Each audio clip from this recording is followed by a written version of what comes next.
Hello, everyone. I'm Professor McCoy, and welcome back to another hopefully interesting conversation. Once again, talking about Charlie Kirk, his tragic assassination, as well as some interesting topics that it brings up. And if you're watching this on my channel, then you'll see a new face. That is Len. So there. So if you'd like to introduce yourself, go on ahead. So my name is Len. I'm a Catholic and libertarian as well.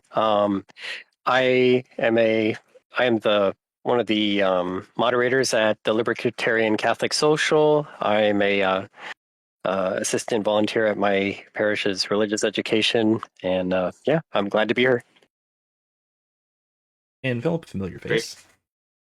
And hello, friends. Joined again by Professor Vincent McCoy and my friend Len. And we're here to, again, follow up on our last conversation about Charlie Kirk and his assassination and some of the ramifications in the culture of that, as well as some of the doctrinal and just interesting religious and philosophical questions that come out of that and around that. So here we are. Who wants to start off? All right. Well, I know the first thing we wanted to talk about was Charlie himself, and what is, at least from our perspective as Catholics, what might be the state of his soul, and what factors might contribute to what we can know about that. And I want to begin by saying I'm probably the most uncertain and persuadable of the three of us here on the matter. I tend to be on matters at least of human immortality. I tend to be very I don't know, intellectually humble, if you don't mind my hubris in saying so. Um, I say human immortality because I do take the very strong Thomist position on animal mortality, but that's a topic for another day. But Yeah. I do think, yeah, um, I do think that I am fundamentally unsure about Charlie's eternal destiny. I know what I would like to think. I know what I would like to be true. But I'm perfectly well open to being convinced. So, what do you guys think? We definitely should one day have a conversation on animal mortality, because I am Yeah. very strongly in the camp of animal afterlife being a thing. Oh. Not 100%. Yeah, it's one of the things we can't say 100%, but that'd be a Well, fun topic. well, But I really hope you're so right. just to put that as an So, aside for let's bookmark that over here, because writing this down. future fun conversation. But yeah, I'm in the camp that Charlie Kirk was a martyr. And I'm also in the camp that he could be declared by the Catholic Church a saint. Now, I would say that's a very different question from whether or not he will be declared a saint, which is almost certainly not. But we have no canon law that says a non-Catholic cannot be a saint, and definitely no doctrine that the non-Catholic cannot be a saint. If there was a canon law, that wouldn't change it, because the Pope writes canon law and the Pope declares saints, and the Pope can change canon law to make someone a saint. But we also have precedent. There are several non-Catholic saints already. Pope Francis declared one Armenian Orthodox a saint during his time, and I think three Ethiopian martyrs during his pontificate. So we do have precedent. God bless you. We do have Thank you. precedent for non-Catholic saints already. Now, there is no precedent for Protestant saints, and I think Protestants are much less likely even still, because they're so far estranged from historic Christianity and apostolic Christianity. They're in a very, very different um, place from the Eastern and Ethiopian and Armenian Orthodox, who are basically Catholics on all but one or two issues each. Like, it's not like they're estranged on 90% of with Catholics, or a lot, a whole lot like Protestants are. They're very close to us, They have minus also, the Pope, basically. they at least presumably have valid sacraments as well, and that may make Yeah, a significant difference. yeah. Their sacraments are as valid as ours. They have legitimate bishops, legitimate dioceses, or eparchies, they might call them. They have all seven sacraments are fully legitimate, and even their saints are recognized in the church if a Ethiopian Orthodox or Oriental Orthodox or an Eastern Orthodox wants to come home to the Catholic faith. and they bring their parish with them, they get all the same saints on their calendar days. That's why we have Saint Nestorian on the Oriental Wait, Orthodox. really? Yeah. Oh yeah, Saint Nestorius is recognized by the now. Keep in mind, Hmm. just like with Western canonizations, Eastern canonizations are not infallible. The Church nowhere teaches that any canonization is infallible. So, Wait, and this could be a fun topic as I well. are you sure about that? 'Cause Oh yeah. it has been my understanding that that is part of the infallible magisterium of the church. The canonizations are, at Well, least. um, so this. I'm glad we got to Hmm. this. Actually, this is interesting. Okay, good. So for one, let's break this down to two categories. Um, on the left we have Eastern saints. Hmm. Now Eastern saints are um, basically folk saints when they come home to the Catholic Church. So someone like Saint Okay. Nestorian, for an Oriental Orthodox who comes home to the church, and they have their liturgical calendar, or Saint Gregory of Palamas will be a good example for an Eastern Orthodox. Oh, I see. These are Yeah, people yeah. who Go ahead. who would be saints on their liturgical calendar. They keep their liturgical calendar when they come home to the Catholic Church. So Hmm. if you're going to a Byzantine or an Oriental church, you're going to get all the saints that you would have in a Western or an Eastern Rite Catholic church. So they'll have a feast day for Saint Nestorius. They'll have a feast day for Saint Gregory of Palamas, Hmm. and the church is totally fine with them venerating those people as saints and has not condemned it, and specifically explicitly allows it. Um, Okay. but they have not been declared such by the Pope. So then over here on the right, we have Western canonized saints, which are uh, to a different degree, they have actually been formally canonized by a Pope. Now Hmm. we do have examples of Eastern Orthodox, or I guess Oriental. I'm not sure if it was Eastern or Oriental, but the Ethiopian Christians who were canonized by Pope Francis. I think that was last year, and there was a guy, Pope Francis, named the Doctor of the Church and a saint, I believe, a couple years prior to that. I think that was 4 years ago, who was a Armenian Orthodox, and those people were explicitly not Catholic when they died, Hmm. and they are explicitly canonized by the Pope. So that's the topic of the And different so types of. those the formally canonized ones, those are the ones that I'm Yeah. thinking of that are infallibly declared. So I have gone to the actual documents Hmm. on canonization, and nothing in those documents says we declare and define these people are in heaven. So Doesn't have the there's formula. nothing about what's that? It doesn't have the formula.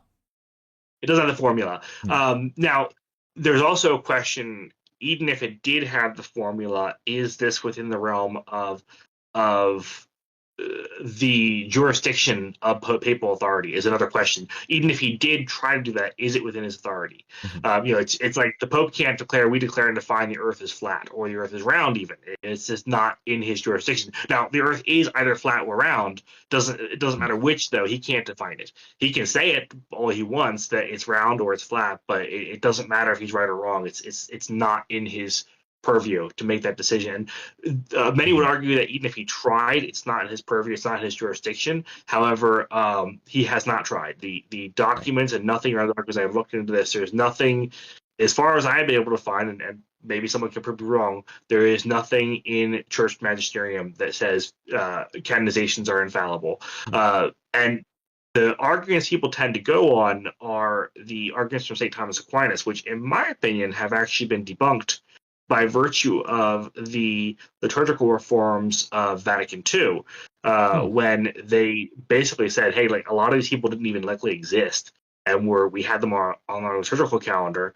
I was Um, going to mention You that there. cannot I think there convince me are that some Saint like Christopher folk doesn't exist. saints that are pretty questionable on whether or not they actually existed, and yeah, Saint are Christopher, Saint Veronica, they probably didn't exist. You will I not mean, convince me they're that the dog-headed man doesn't exist. Come on. my personal um, favorite is Saint Winifred, um, who probably was a real dog, but was a dog. um, Which I will point out for another day might be problematic. Um, do go on though. another what's thing that? I was going to mention too, Go would on. canonization be more akin to like Eucharistic miracles or relics or like things that that the church looks into and they declare it. This is like you can, It's worthy of belief. you know, yeah, worthy of belief, but it doesn't necessarily mean that that's like some infallible statement that this is like that kind of thing or whatever. So I think that we can Yeah, draw a I was distinction, thinking about right? the great. I think we can draw the distinction here that it is. We can say it's dogmatically declared, or at least doctrinally, infallibly, regardless, as part of the magisterium, as being worthy of belief, as being part of the church's liturgical practice. Because that is certainly, I think that part is certainly within the domain of the authority of the Pope, right? Yeah, so the magisterium can definitely say that this is part of our liturgical practice, and yeah. I would actually compare it. And I think this. So, and let me take a step back actually for a second. The argument that Aquinas made, and perhaps as a Thomist, you can make this argument better than I can. But he basically said that that God would not allow someone to be on the liturgical calendar who is in hell or did not exist. So basically, like the very fact that someone is being prayed to in the mass or asked for prayer in the mass every single year or even day for some of the saints, God wouldn't have allowed it to go on for days, months, years, decades, centuries if that saint didn't exist, or worse, if he was in hell. The problem is the church has declared a lot of these people haven't existed, probably didn't exist, and they're removed from the calendar. But still more, the same argument could be made for, if that's the case, the same argument could be made for recognition of visions and apparitions. So, for example, Our Lady of Fatima probably happened. The Virgin Mary probably did appear to the three children in Fatima, and gave them the prophecies that she gave them. But it's not infallible, and no one ever thinks it's infallible, and yet it's on our liturgical calendar. So, by St. Thomas Aquinas' argument, shouldn't that be infallible as well? And yet it's not. We also have the example, the church has explicitly said we don't know what happens to unbaptized infants who die. So, the popular opinion is they go to heaven, but we don't know. And the church has explicitly said that. We don't know for sure, so we pray for them. And yet we have a feast day for the martyrs of the children who were killed by Herod. So, okay, are they infallibly saints now? Because the church has said we can't know. So the church, by that virtue alone, I think, is saying we don't know. Let's come back to that one, because that's very closely related to another topic I wanted to talk about in the context of Charlie Kirk.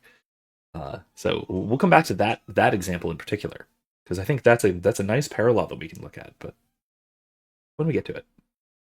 Yeah. Now there are some cases I know. Like for example, Abraham is in heaven in Scripture. Like we see him in heaven. Yeah. Jesus talking about him in heaven. So like there are some saints that are definitely certain. But the church isn't declaring that, Jesus did. So that's why we know they're in heaven. But everyone else is a fallible certainty, and the church a fallible confidence, I should say. The church is saying we're confident, that's why we're putting it on the calendar. I don't doubt any particular saint that's on the calendar was a saint, if they're real, at least.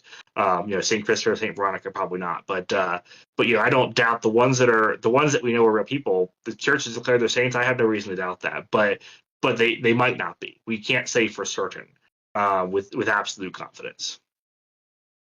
What I was going to ask, would the church infallibly declare something that wasn't necessary for us to believe as Catholics?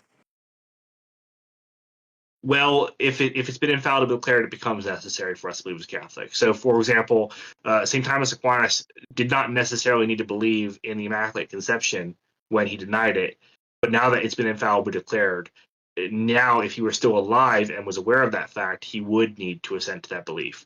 Well, I think necessary here would mean, correct me if I'm wrong, Len, you're talking more about like the theological implications or the soteriological implications of a belief, right? I think so, yeah, because in that example of the Immaculate Conception, if you deny the Immaculate Conception, you'll wind up with theological errors.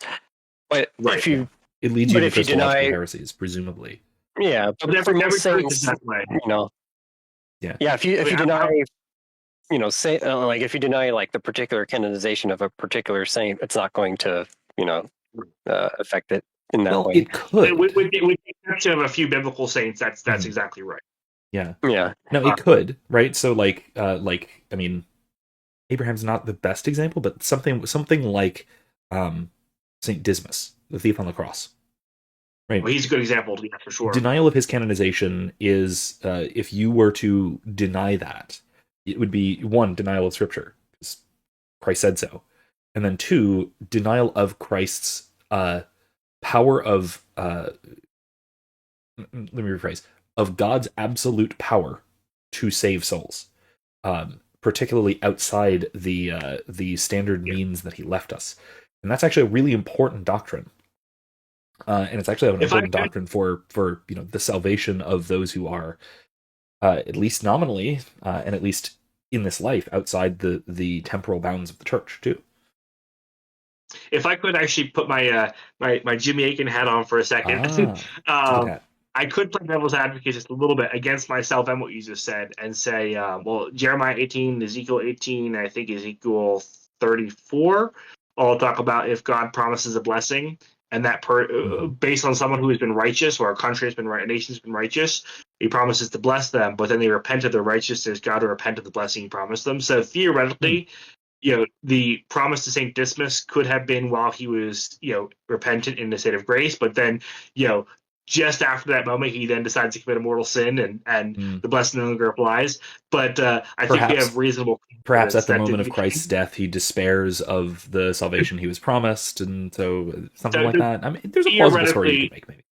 Theoretically, one could say there's a chance that happened, right? But I think it's a near certain he is in heaven. And I think the same with Abraham. You could say, well, that was actually just a parable that we see him in heaven, and so it's not really like it's a pretty. I mean, Jesus is talking about it pretty certainly, but again, one could make the case, and so just even those are a little bit difficult to say we have 100% infallible certainty, because one could make a case that is possible, even though not plausible, if that's fair to say. But I do think, Len, I take your point that canonizations seem to be, for the most part, less significant to the Catholic religious life. Let's say, at least particular canonizations. Again, with exceptions, maybe, right? If you're going to deny the sainthood of the Blessed Virgin, no, sorry, you're out. She is one that we actually. That's an example. Mary is one that is infallibly, and we do have infallible certainty, but that's more of an accident of the assumption being defined infallibly than a infallible declaration of just her sainthood. But I would actually just one more thought on that. If the church hasn't declared canonizations are infallible, that de facto makes it a fallible issue. So and I would argue that the burden of proof is on someone saying the church has declared it infallible, and they haven't, as far as I've been able to find. Therefore, if someone wants to say canonizations are infallible, they have the burden of proof to find where the church teaches that. If it doesn't, then it's not. Because a fallible list of infallible saints is no better than the Protestants' fallible list of infallible books. It doesn't work. You can't have that. It doesn't make sense. Well, okay. Nuanced middle ground here. I love that. I love that sort of thing. Not maybe I don't have a hat, but I can be Jimmy Aiken. I'll put on my Jimmy Aiken beard for a minute. And there you go. There you go. You do have a very orange beard. Yeah. It's not Jimmy Aiken yet, but it'll get there eventually. And once I have that much knowledge, then the beard will grow to match. In any case, I think that there is a reasonable middle ground between Protestant type of uncertainty and infallible dogma. There is the ordinary magisterium, and there is the obligation to believe with divine and Catholic faith, which we have for even ordinary doctrinal statements that are not infallibly declared or defined. For example, my least favorite example, because I find it particularly difficult to hold on to, mostly because I have some theoretical quibbles with it, would be something like monogenism. That there is no There is no man that does not have genealogical descent from Adam. Right? And I have issues with that are way aside from this conversation. But things like that, that has never been declared. It has never been defined, but it is doctrine. No, and the church has in more recent years allowed for, was it polygenism, polygenism? Well, not exactly. Right? It hasn't actually changed. What I want to get at, and the nuance here is that the church allows for. I would have comments. If we would get into that, I have comments. But maybe I'm getting to the weeds by even we can get into it, right? In terms of canonization, right? The church allows for dissent and disagreement, but only, I guess you'd say, only speculatively, right? It doesn't allow for declarations to the contrary. Right? I can't come out and say there are in fact true men who are not genealogically descended from Adam. But I can, it is licit for me to raise the question and to challenge the existing doctrine because it's not infallibly declared, right? And you could presumably do the same for even a canonized saint, right? If you had a really good reason to think that Saint Dismas did in fact despair of salvation after Christ's death or something like that, after Christ's death and before his own, if you had a really good reason to think that, say, I can't think of a good reason to think that, but if you could come up with a good reason to think that, I'm not so creative about these things. Yeah. But if you could, then you can make that argument. But it would be, I think it would be impermissible to say Dismas is in fact in hell, and here's why I think that. I think that's the unless you had a good reason to do so. Well, I think even if you did, you would have to say, here are reasons for thinking this. You can't make the conclusion. I think that's the line, I think. No, with the evidence we have, Judas might be a better example of someone you could say you think is hell. Here is the reasons, because there are some verses about Judas that seem to imply he goes to hell, although there's good counter arguments too. And I think that there's a plausible case that he may have been saved, or at least a possible case. I'll say. I don't know if Judas. Let's talk about that again later too. That's a good one. I'm actually up in the air on Judas. As far as like, I don't think we can say one way or the other, because there's actually a good argument to make that there's a good argument to be made that he may have been saved at the end of it all. But that's it's speculation. We don't know, and that again goes back to the big question mark we have on the afterlife. Unless with rare exceptions, we don't know for most cases. Mm-hmm. We just off as an aside, because we should one of these days maybe talk about monasterism, because I would love to get into the weeds on that. I would actually disagree that magisterial at all what you said, but that's an aside. But yeah, back to we'll get back to that another time. Let's do that some other time. But yes, I'm gonna write that down too.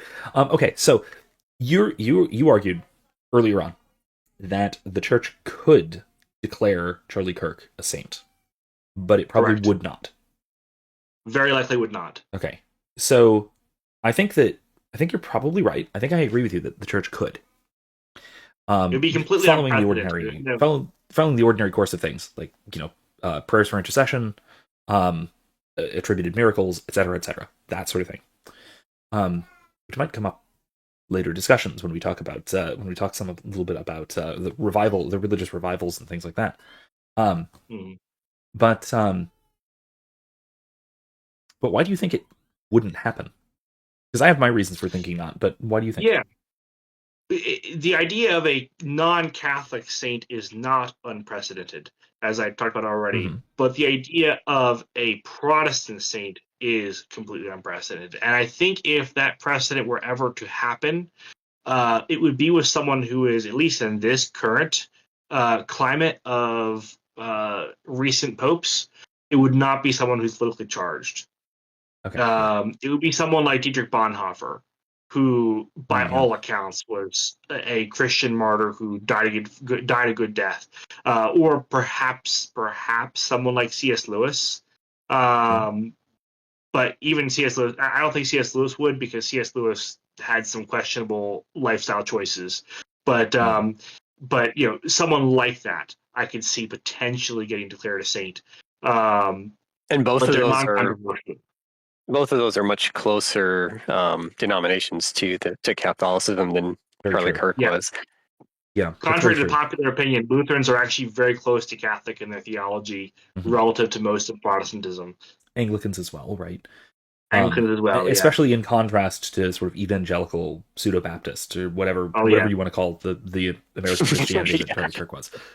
The Marian dogmas are on the same page with us: baptism, regeneration, confession to a priest. Like they're right on board with it for a lot of that. Lutherans will quibble a little bit on confession, but they still have it. Yeah. But yeah, I think you're probably right on both counts there. On first of all, the right, Len's point. Len, you made this point, right? That the sort of doctrinal distance between Catholicism and evangelicalism is much, much bigger than that between Catholicism and Anglicanism or even Lutheranism.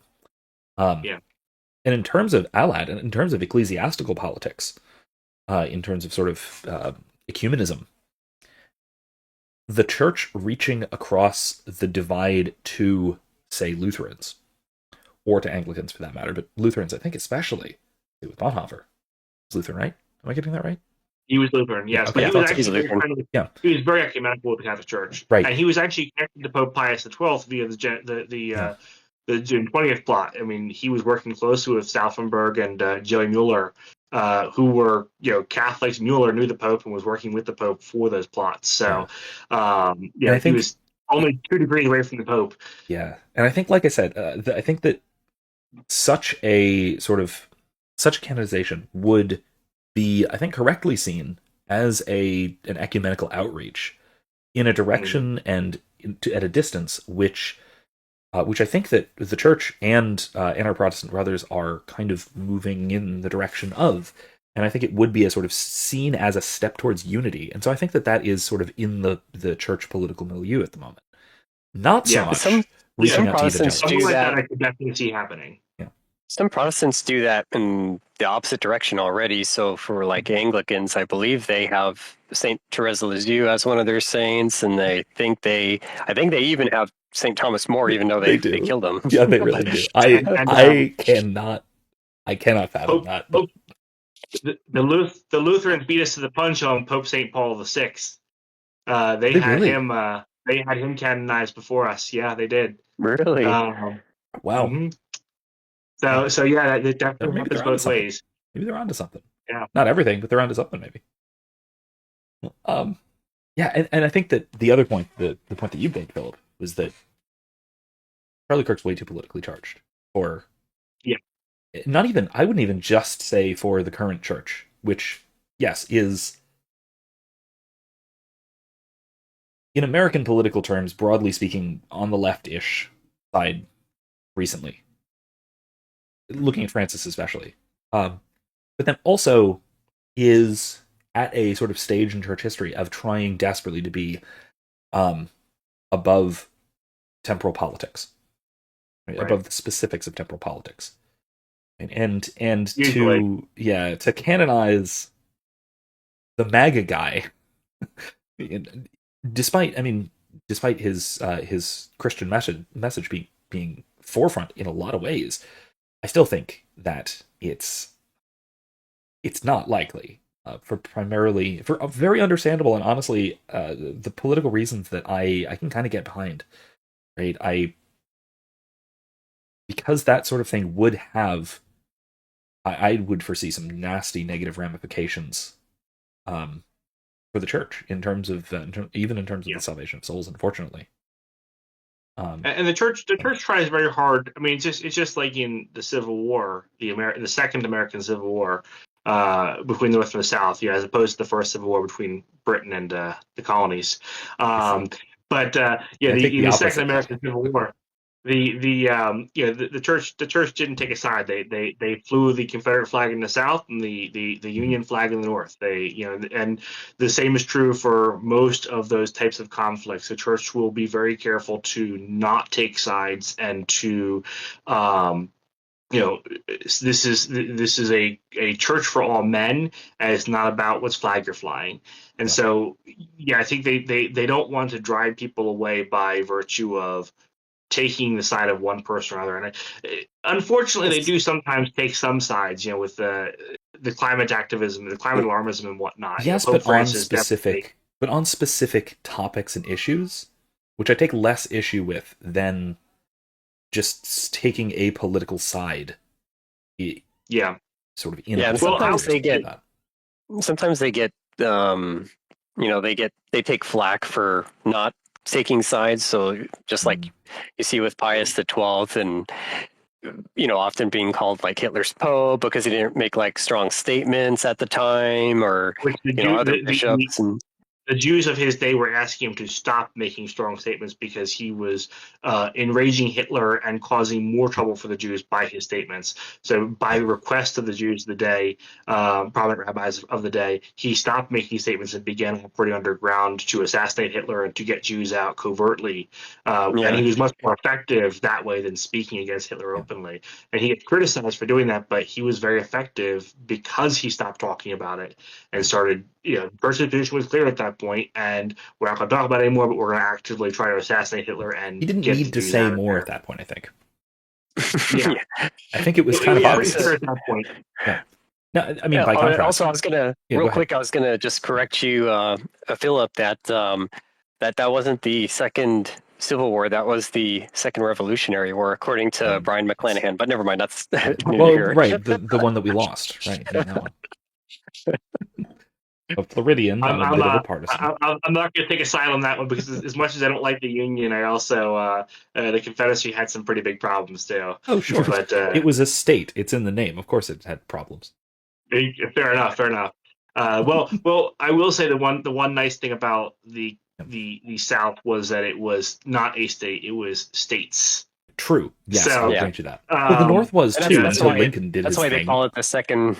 Yeah. That's why they call it the Second Revolution, because it changed us from these United States to this United States. Right.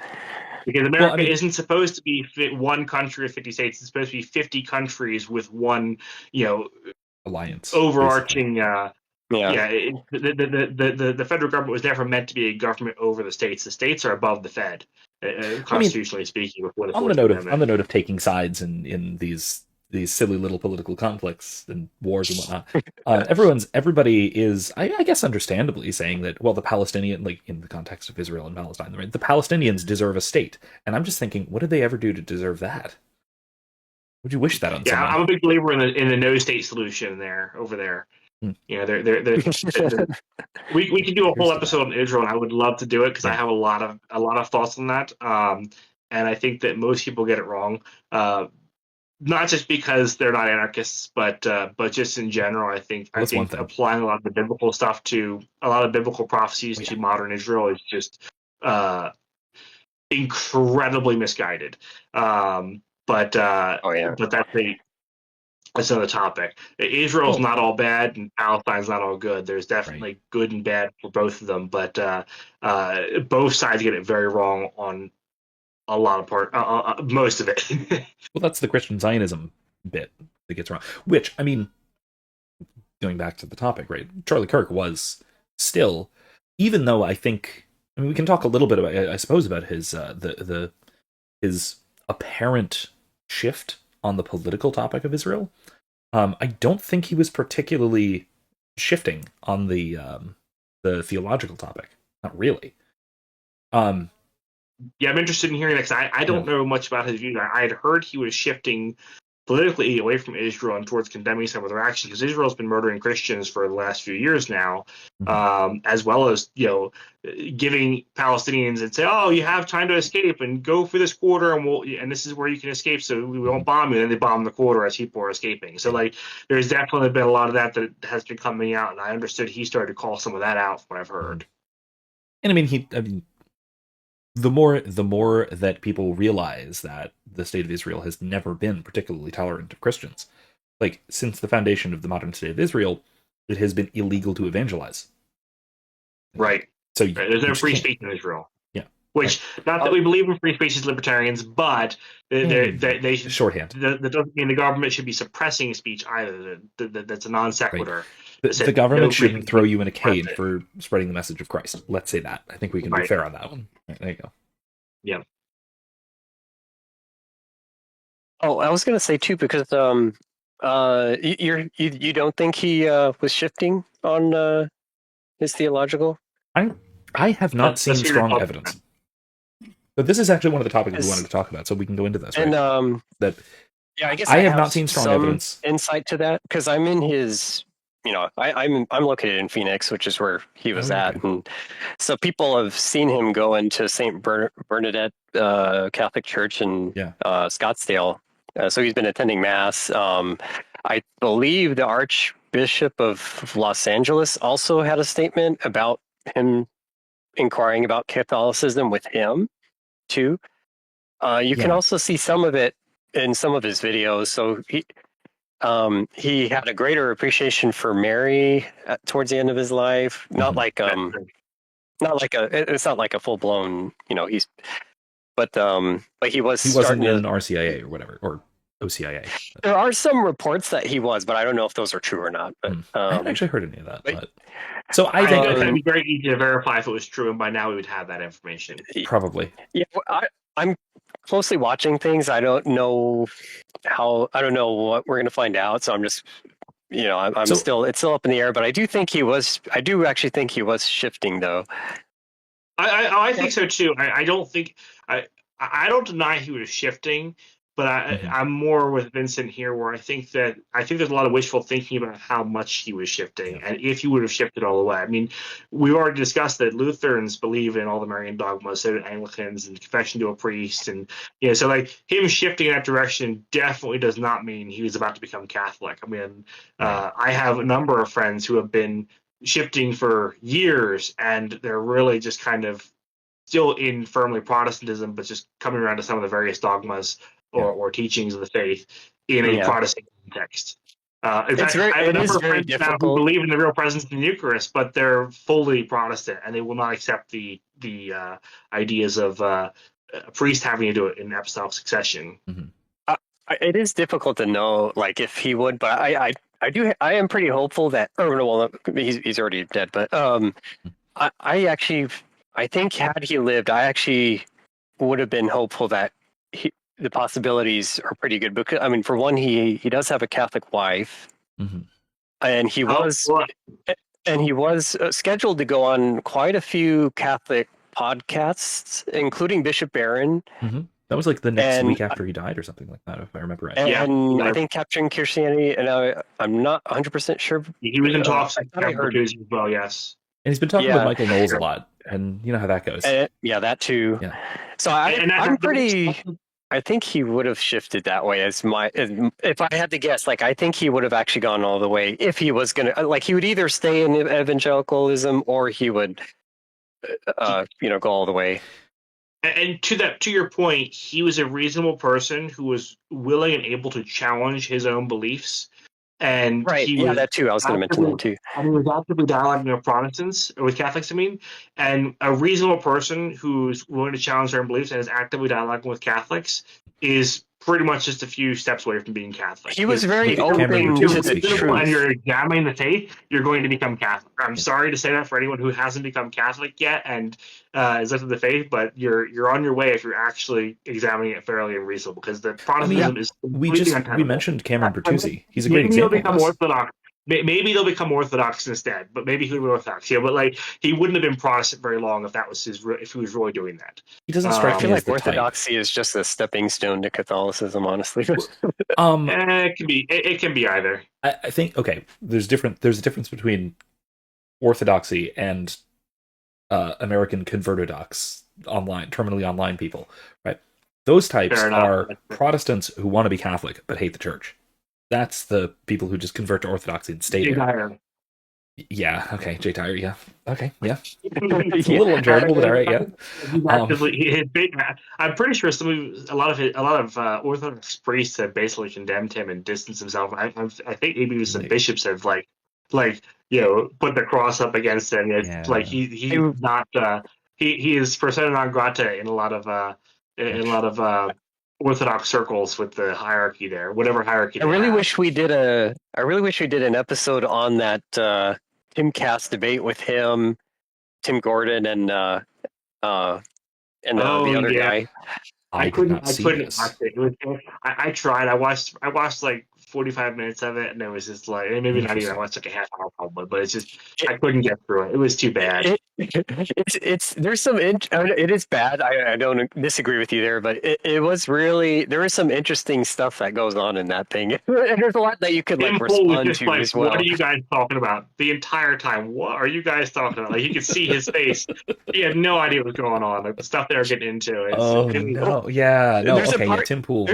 there's a part at the end where Tim Pool like starts to or like Vatican II convinces Tim Pool of Catholicism at the end. So it Okay, was, I was like, okay, wow, okay. this is great. Way off topic, and I promise we'll get back to the topic. But speaking of Tim Pool and being Catholic curious, I saw a video of his, which was just one of his little standalone videos, not part of a segment or anything, where he was talking about uh, the rise in exorcisms, Oh yeah, I I saw that watched one that. too. Yeah.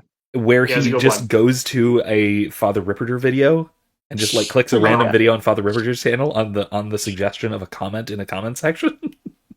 Yeah. Yeah. He's like, I really got it. Father He's like, Ripperter- I really got to keep watching this guy. And I'm like, all right, go for Yeah, he it. wants to invite See what Ripper onto happens. his show. I find it That'd be really fun. unfortunate that's where he's going because Ripperger, in my opinion, is not credible.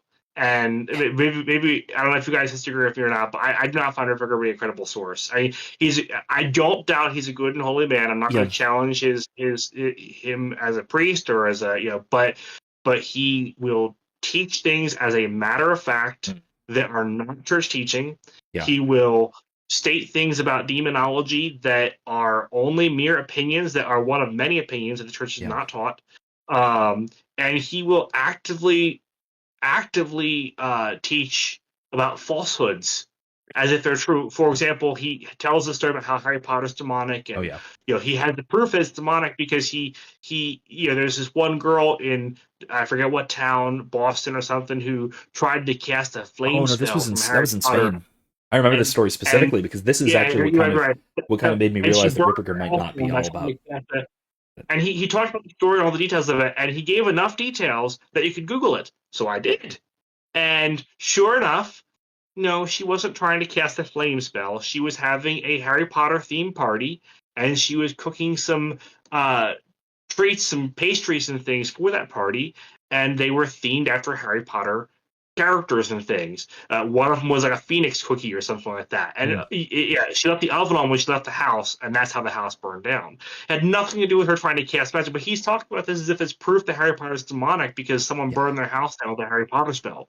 It's just not what happened. Right. He also I am a charismatic. I would consider myself a continuationist with the spiritual gifts of 1 Corinthians 11. And he talks about how Catholic a lot of ways people get possessed is by asking for the gifts of the Spirit. And he says, if you ask for the gift of tongues or any of the gifts of the Spirit, you'll get possessed by demons, or you're likely to get possessed by demons, he said. Well, okay, so apparently he believes in a God who, if you ask for an egg, God will give you a rock, or if you ask for a fish, God will give you a scorpion, because that's not the God that Jesus teaches. Now maybe he's right that the gifts aren't like what because there's some debate on that in the Catholic Church about what the gifts presence in the church today and how they work exactly. But even if he's right about the gifts of tongues, or the gifts in general being not as what the charismatics would present them as, asking for the gifts of the Spirit is not going to get you possessed. That's just ridiculous, absolutely ridiculous. So I would consider him a false teacher on some areas, even like where he's. I think he is okay. I think that Tim Pool, or somebody like Tim Pool in his position, going to Father Ripperger for an introduction to demonology is a really dangerous road. If you know what you're getting into, he can be really interesting, and he does have some really good insights mixed in with some nonsense. So I wouldn't throw out everything he has to say for sure. And I should say, I want to clarify what I just said. Kind of I wouldn't say he's a false teacher, but he has some false teachings. Let's put it that way. He's a false teacher that implies a heretic. He's not a heretic, but he's definitely teaching some things that are contrary to the clear established faith. Probably unknowingly, unwittingly, but he needs to check himself, I think, on some of those areas. Jimmy Akin has done some harsh critiques of him as well that are worth watching. Look into more of those.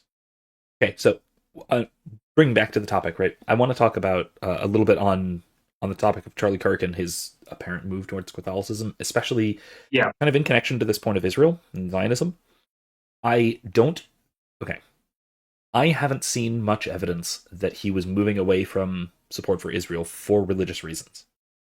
The only thing I've seen is that he has been questioning the U.S. relationship to Israel for political reasons.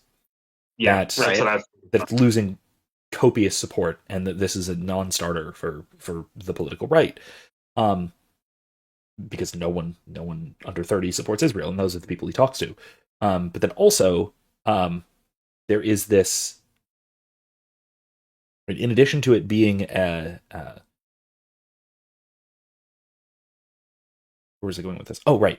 In addition to it being, politically difficult, there's also the obvious problem of he has been hearing these arguments from people he's been talking to, and he doesn't have good answers for it. Whereas it's Charlie Kirk. If you've seen him, he has good answers for a lot of stuff.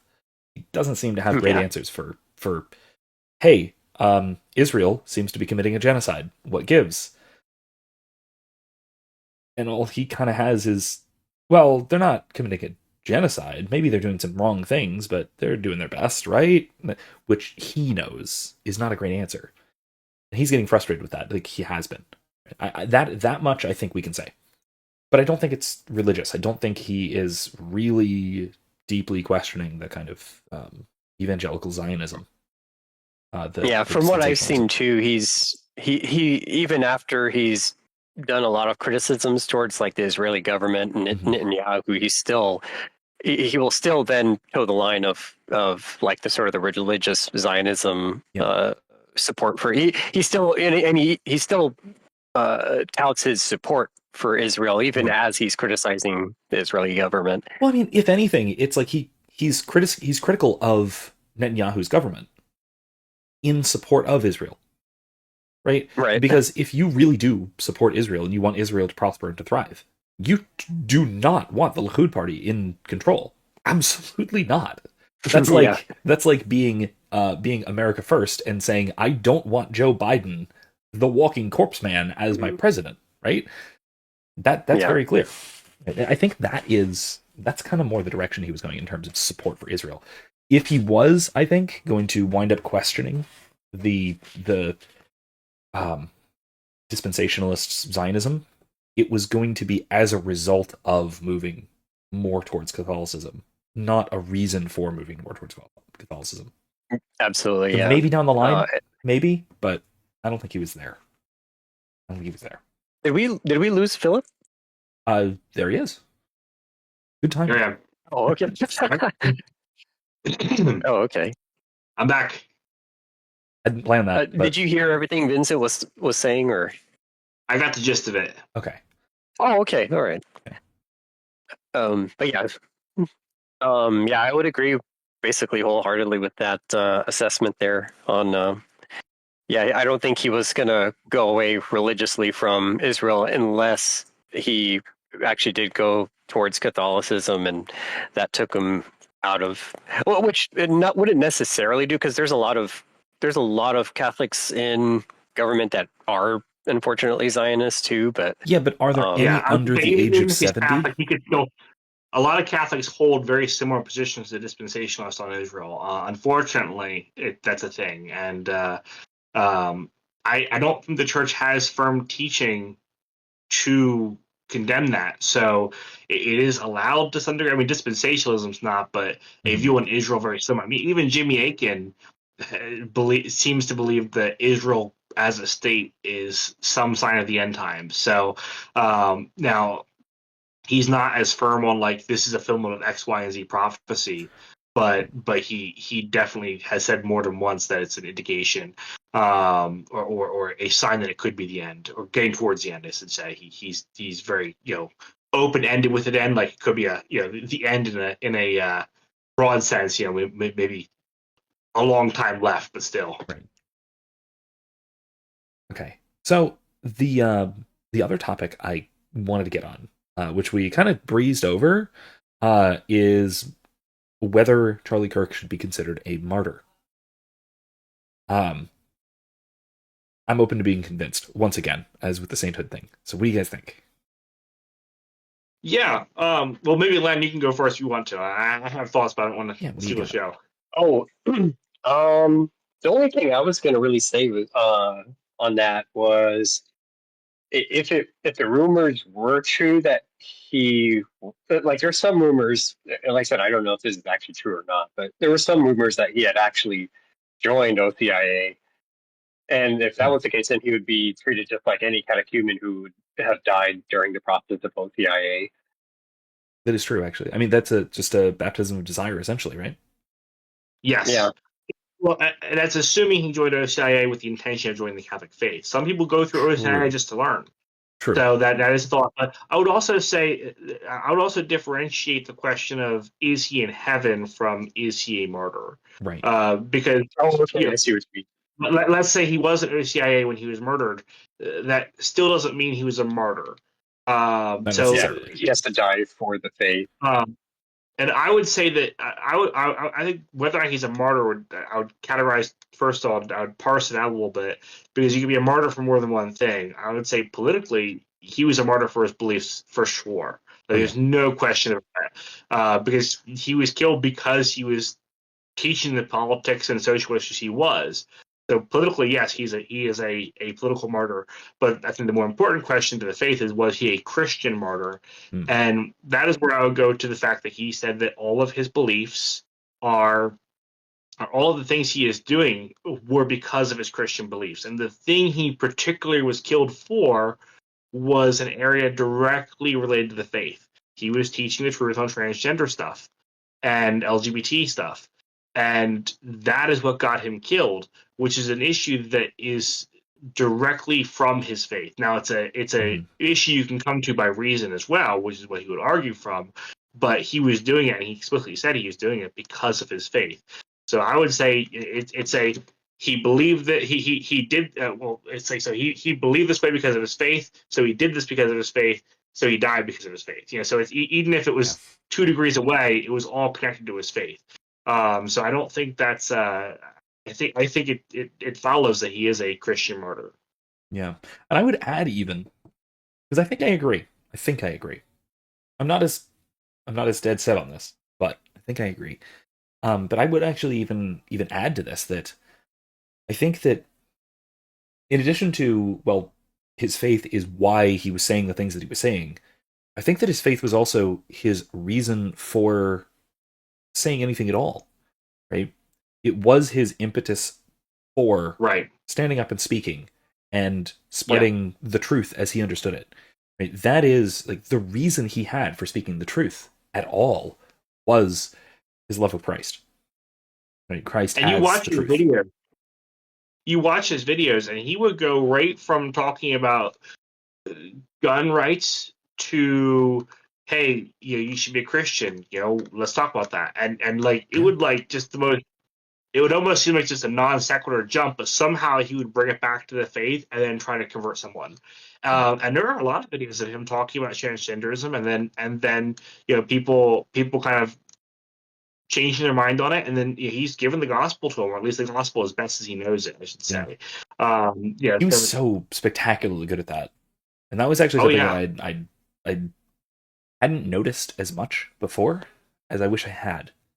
Right. Because that's something that we should, I think, emulate or should seek to. Because I mean, because he always brought it back, like thinking about the transgender issue. Right? He would always bring it back to the dignity of the person, that you are who you really are, who God made you, and right there, boom, there's his transition, Yeah. right into, right from you have these delusional beliefs, they are not you. What you are is a beloved child of God. That's a Yeah. really quick little And, process. and the transgender issue is really a religious issue Yeah. because to believe the transgender philosophy is a Gnostic heresy. It is Yeah. Docetism. It is the belief that the soul and the body are distinct things, that we're just in a flesh suit and our soul is a distinct thing from our body, and that your flesh suit might not match the soul. So you may have a female soul in a male body or a male soul in a female body. And that is a Gnostic belief. It's Docetism. It's just rebranded Docetism applied to the sexual aspect of humanity. Yeah. Now they're not saying the flesh is inherently evil like Docetists would, but they're heavily borrowing from Docetist philosophy. Well, they sort of are, right? They sort Yes, of are saying that, right? Or at least that oh, well, in their case, yeah. because the body is intrinsically not even like, no, my body is evil because it doesn't match my soul or my self perception. Just the body in general, I think they would have to say is evil in the sense of being.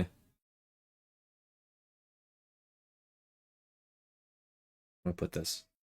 You'll hear things like, They see the soul as the good, and the body is not in accordance with that, and so yeah, therefore it's a privation of the good that their soul is.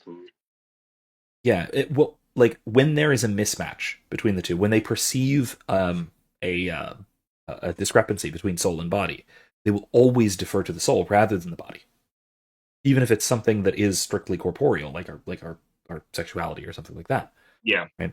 And That's then not the same as further, saying the yeah, body's inherently evil, though. So I don't think well, I it's think they would. quite the same as Docetism.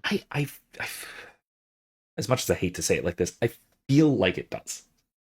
Right? I feel Okay. like there is something almost Manichaean here, that the body is not just mismatched with the soul, but is a kind of trap for the soul. And that our utmost freedom is to do with it what we will, rather than to be constrained by it, or rather than to be even guided by it. It's the it's in that way, I think, related to the existentialist impulse to see reality, constraints of reality itself, as a limit on my freedom. You'll hear people like Jean-Paul Sartre said this, probably most coherently and most forcefully, that um, that if God exists, then I'm not free. It's that dichotomy that God, qua creation, that the consistency of the world, the way the world is an imposition upon my freedom.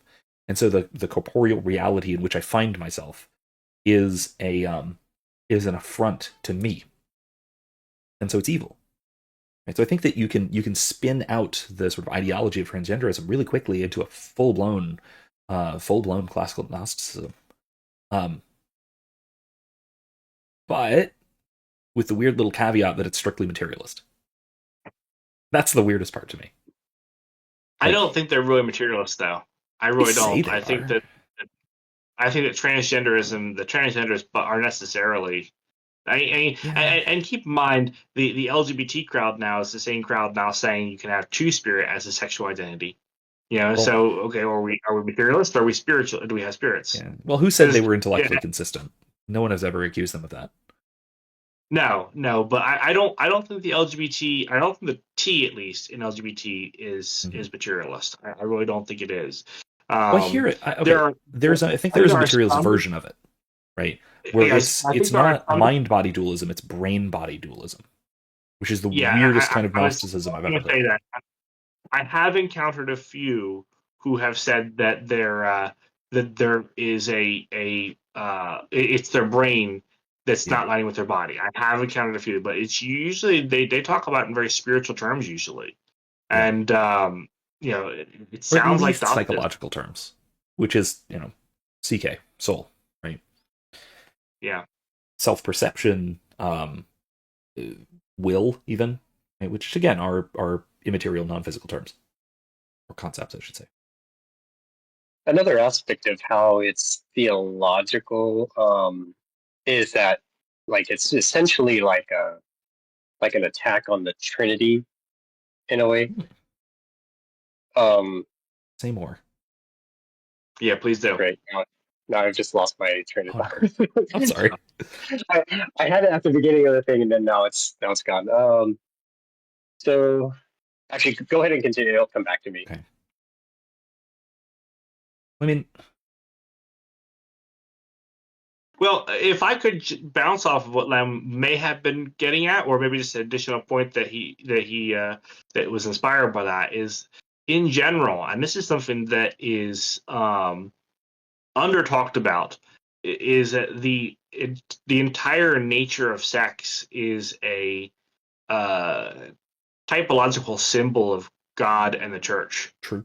Yeah. And this is why sexual sin is so grievous, because the sexual sin, the sexual act, I say not sin, but the sexual act, the marital act, is a symbol of Christ and His church. That we receive Christ in the Eucharist. He gives us His whole body, soul, and divinity in the Eucharist, and we give ourselves to Him as He gives Himself to us in whole.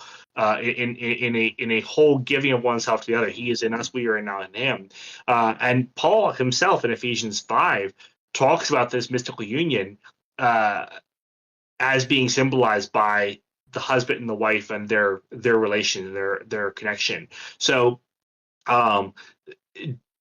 sexual disorders, sexual acts of disorder or abuse of the sexual parts this is why it's so grievous, because it is in some ways a blasphemous act. This is why contraception is why what do you call it, onanism, or the act prior to marriage, or the act outside of the context by oneself. Those acts are grave sins because they are blasphemous. Because they abuse the symbol that is meant to be ordered towards a symbol of Christ and His church, if that makes sense. So I think that yes, there definitely is some level of blasphemy in it as well. And I mean, but there's a reason. Briefly, there's a reason that what we might call pelvic issues, issues of sexual morality, and not wanting to obey such commands. There's a reason that is so very often the reason people have for leaving the church or leaving religion entirely. Yep. Oh yeah. Glenn, it makes you stupid. And there's something about the sexual stuff. People have a very hard time accepting church's sexual teachings, despite the fact that they're very reasonable. Yeah. Len, did you remember what you were getting at with us? So I think maybe the point that I was doing was a little bit more broader, not maybe not so specifically on transgenderism, but like the whole alphabet movement in general is because kind of like what Philip was saying, like the family is kind of a symbol of the Trinity. And so like the Father, Son, and the Holy Spirit, the Father pours out His love to the Son, and the Son I think the way it's worded is the Son receives that love, and then the love between them is so profound that it's the third person, the Holy Spirit, and so like you have the Father and the Mother, and their love is so profound that it becomes a third person, a child, and the alphabet movement just sort of completely tries to take that and that what is a symbol of the Trinity and tries to distort it. So yeah.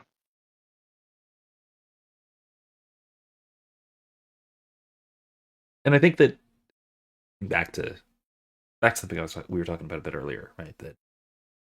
That the kind of thing that we're doing right now, this highly theologizing of what most people would think of as a personal issue or a political issue or whatever, I think that is something else that I think Charlie was great at. That he not just could, but he refused not to steer any given conversation about these topics straight into the faith, straight into Jesus. And yeah, I think that's a large part of why they killed him why somebody killed him instead of somebody killing Matt Walsh, who sure is Catholic, but does not steer most of his conversations to the church. Yeah. Right. Although Michael Knowles does for a lot of his stuff. That's true. But, that's true. He should be a little careful. Walsh is more of its own topic when he talks about it. Yeah. I'm interested in talking, Leonard, you wanted to talk about, or who was it the one to talk about, was it worth it? I think that's brought that up initially. Speaking of Matt Walsh. Yeah, well, I have my own thoughts on that, and I'm not firm. What brought this up to my mind is Matt Walsh did a segment, I don't know, a week or two ago, pretty shortly after Charlie was assassinated, And he asked the question. I don't watch Wolf regularly. You have to fill me in. Okay, I'll go through it briefly. Maybe I'll even put a clip in here and in post. We'll see. Maybe not. A couple of days ago, someone asked me a question that I've been thinking about ever since.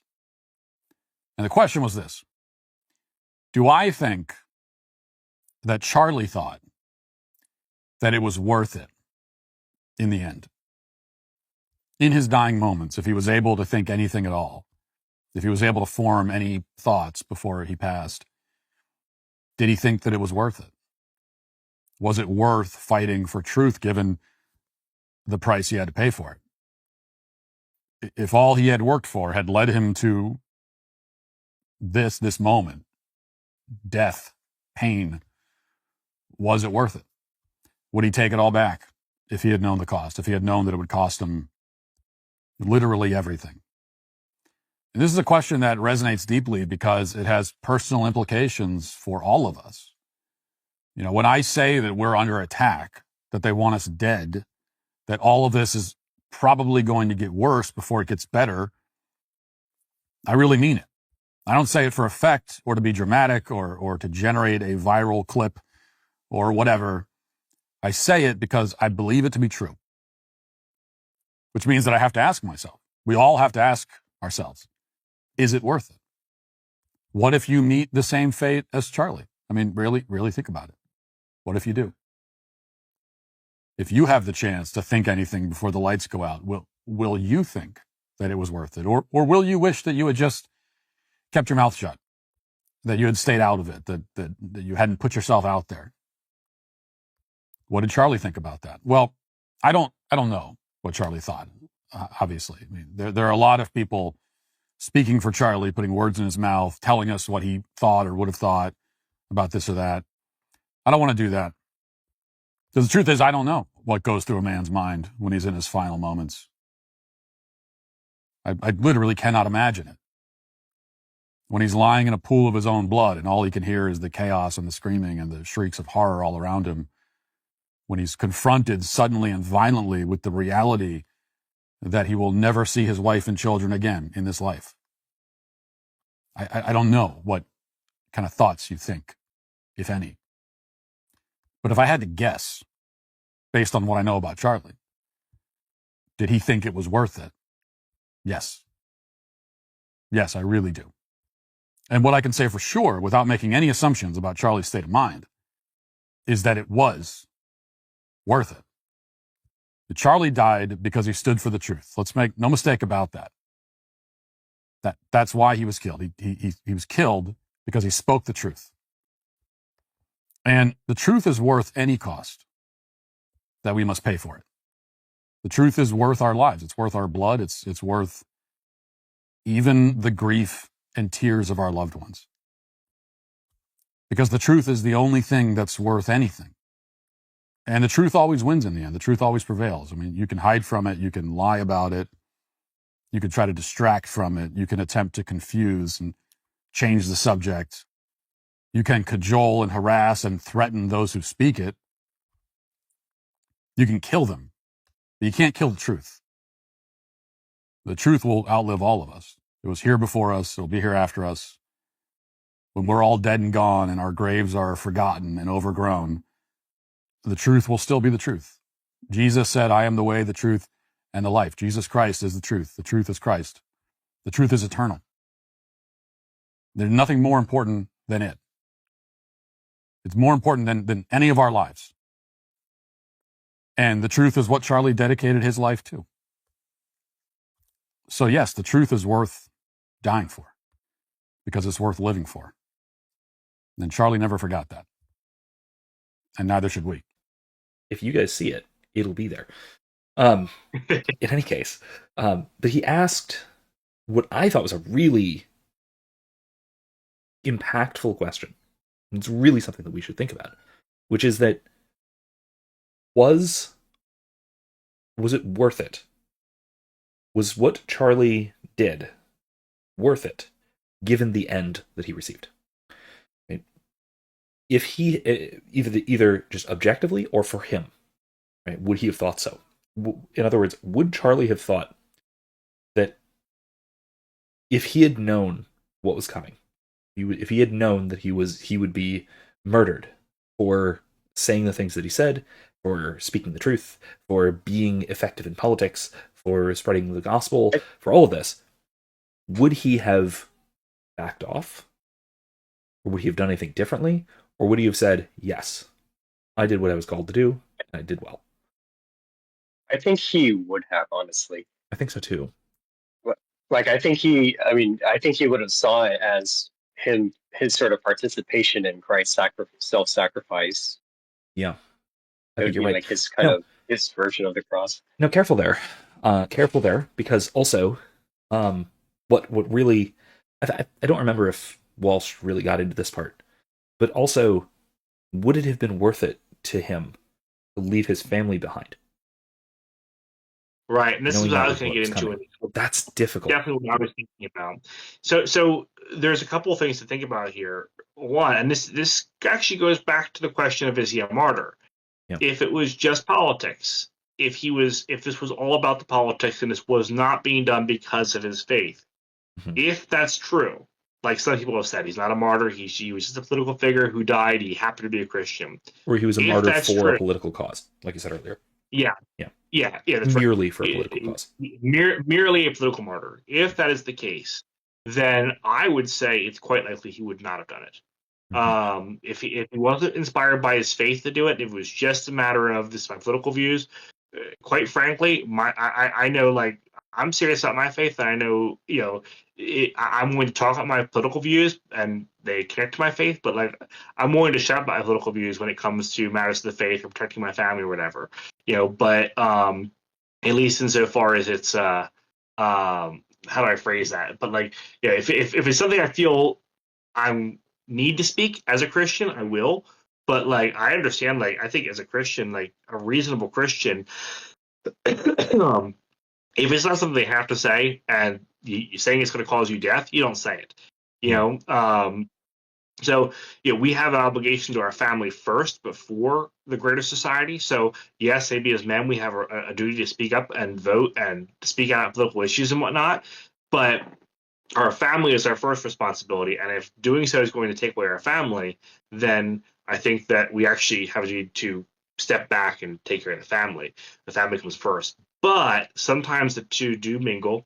You can't choose. It's both or none. But I would say that I think that I'm sorry, we're after midnight here, folks. For anyone that's watching me starting to stutter, I'm very tired. But I think that that this is more. I think he was doing it for more than just political. I think, like I said, he was a martyr, and I think he was doing this for his faith. And I think knowing that he's going to die for his faith, he's being a good witness, not just for his family and a testament to his children about how a Christian should live, but also the good he did for society. Because I think ultimately, even for the faith, in many ways, his first responsibility was to his family. So, like, if me evangelizing a stranger means I can't evangelize one of my children, then the child comes first. Because our duty is to our family. So maybe you feel called to be this great, Billy Graham style televangelist, but that means you can't be a good father. Well, guess what? If you're a father, you're called to be a father first. And so whatever dreams you had of being a televangelist, if that means you can't be a good father, you can't be a televangelist, at least if you're following God. So I think there is some nuance to be had here. Was he actually called to do this? Well, he felt he was, and as long as he felt he was, then yes, I think he would have done that, because he seemed to be following God as best he felt he could or should.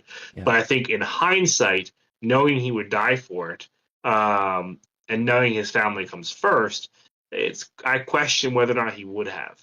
Does that make a sense? I'm not sure on this. So I honestly. think the way I see it, there's at least 3 questions at play here. 1, was it worth it? Right? Objectively speaking, was it the right thing to do to say the truth, to preach the gospel, even knowing that it'll get him killed? Was it objectively correct, ethically speaking? Was it a good and moral and heroic thing to do? Question 2, would he have done it? Would he have chosen to, knowing the end? Yeah. And then question 3, would you? Yeah, right. And Right. that's something else too, because I think, well, first of all, how we think of 2 and 3 really relies on the answer to 1. And I tend to And I think think that. Go ahead. three is a difficult question Yeah. because Yeah. the answer to 1 and 2 could very well mean I should do it. Yeah. But whether I would or not, I'd like to think I would do the right thing, but we really don't know until you're in that moment. Well, what do we think? Do we agree that 1, the answer is yes? That it was a good and heroic and just thing to do? I think it was a good, heroic, and just thing to do, but I don't think that necessarily means it was the good and just and heroic thing for him to be doing. Okay. But I would say that I don't, and assuming he knew he was going to die for it, we're talking about. So assuming he was going to die for it, I do think he was, and actually that does change whether it's heroic and just, honestly, because at that point he is saying, "I'm sorry, my daughters, or daughter and son, I will no longer be your father because I'm going to go be a martyr for this." And the question is, knowing that, was it his time and place to die? Like, he's choosing it. It makes it a very different scenario in that case. Yeah. Now, maybe he doesn't know when he's going to die, but he knows it will get him killed at some point if he continues doing this. And he knows for a fact that before his daughters reach, let's say age 10, he'll die. While they're still children, just broadly speaking, before he has had while they're enough still time with children. them. Let's just leave it at that. Yeah. And post-pubescence is the most important time for children to have a father. They can do well without a father before that, but once they get towards those, because women impart life, men impart identity, and pubescence is when identity is necessary. They need the identity imparted to them. Yes, that's men are important before that, but they become most important after during that period. So he's missing out on the most important years of his children's life, and I think that's a hard question to say. What was his duty too? And I think if God really was calling him to do that, regardless of whether or not then yes, it was the right thing, because God's going to take care of his kids too. God can do that and will do that. Presumably, God will give the grace to be saved that they need. And that is absolutely something that we should continue to pray for as well. Yes. In for sure. Cases like this. Add the Kirk family to your prayers, especially their children, but Kirk as well too. Don't forget to pray for him, because he might be in purgatory. We don't know. So, I think it's going back to the original something I've been thinking about with this is so like if you phrase the question as God is calling you to this particular specific fate, he would say yes. But if it was just somebody, like if I had built a time machine, went back in time and say, hey, if you do this thing at this point in time, somebody's gonna shoot you and you're gonna die. I think he would I think it would be reasonable for him to postpone that or wear a bulletproof No, I think he vest absolutely, it would have been perfectly reasonable for him to cancel that stop on the tour. Yeah, for sure. But I just mean generally, like, that someone is going to kill you for what you're doing. Yeah, I think you have to keep it general like that to avoid that specific problem, because that's a big problem. And here's a subjective problem here, because we don't know subjectively what he was called to be doing. True. If he was actually called to be doing this, which we don't know, only he knows, that's between him and God. If he was actually being called to do that, then he was absolutely right to continue. If he was, but again, I think his first primary calling was to his family. That doesn't mean he was. I'm not saying, to be clear, that he did anything wrong by being there that day. I'm not saying he failed his family or anything like that, or blaming him for it. We're hypothetically, if he had known he would die, that's where the question is here. Just to be clear, purely reflectively here. And I really think the first calling is to the family. A man's first objective calling is to his family. Here's a parallel. If I know going out and doing street evangelism every day is going to mean I can't evangelize my children, then I am failing my calling to my children by going out and doing street evangelism every day. And this is really what it comes down to. Here's a good example too. When I go to work every day, I am being paid to do a job. If I instead spend all of my time studying apologetics, Christian theology, and evangelizing everyone that comes in instead of selling them the products I'm supposed to sell them or doing the service I'm supposed to do for them, I am stealing from my employer. Mm-hmm. Maybe it is an objectively good thing to be studying theology and apologetics and evangelizing people, but in the context of my workplace, I am called to do the job I'm supposed to be doing, which is selling product or doing services and I'm sorry, studying the because things that I'm I'm supposed to be chuckling. studying. I'm chuckling not because I disagree or anything, but because you're unknowingly drawing this example directly from Duns Scotus, Well, I who was channeling a little bit of, I know, the wonder versus curiosity, yeah. Well, no. Even okay, Scotus makes this argument that it can, in fact, be wrong under certain circumstances to worship God. Because if you're worshiping God when you should be sleeping, you will not be able to worship him properly tomorrow. That is a specific example, which is a very monastic context kind of thing. Like, no, you should not stay up until, I don't know what time is it, 12:12, in on your knees in constant prayer, because then you won't be able to wake up for Vespers, right? Or And I would actually you get the idea. agree with him on that, because I don't think it's either or. Yeah. I can worship God by going to sleep. Yeah. And Okay. and if we are in union with Christ's sacrifice in the Eucharist as church, Yeah. the Eucharist. So just get just a touch on this for a second, because it's worth pointing out that we can offer up our prayers, works, pleasures, sufferings, and sacrifices to God as a sacrifice. Romans 12 talks about that. We are offering ourselves and our actions up to God as a sacrifice. And if my duty is to be sleeping right now, then I can offer that to God and go to sleep. So I think that there. But I get where you're pointing. If spending time on my knees in prayer is taking away from my duty to be sleeping right now, then I am doing something wrong by praying, even though prayer is an objective good. He's right on that part.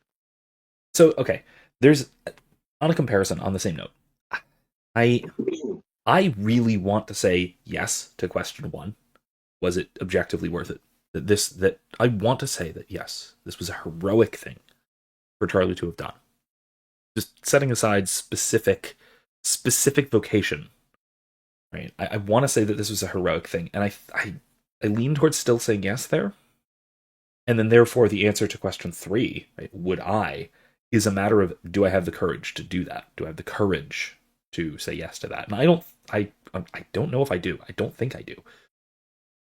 But that's my fault, right? That's not the situation. Yeah. But I would go a little further to say that I've always thought that, for example, soldiery, going to war, was a bachelor's game.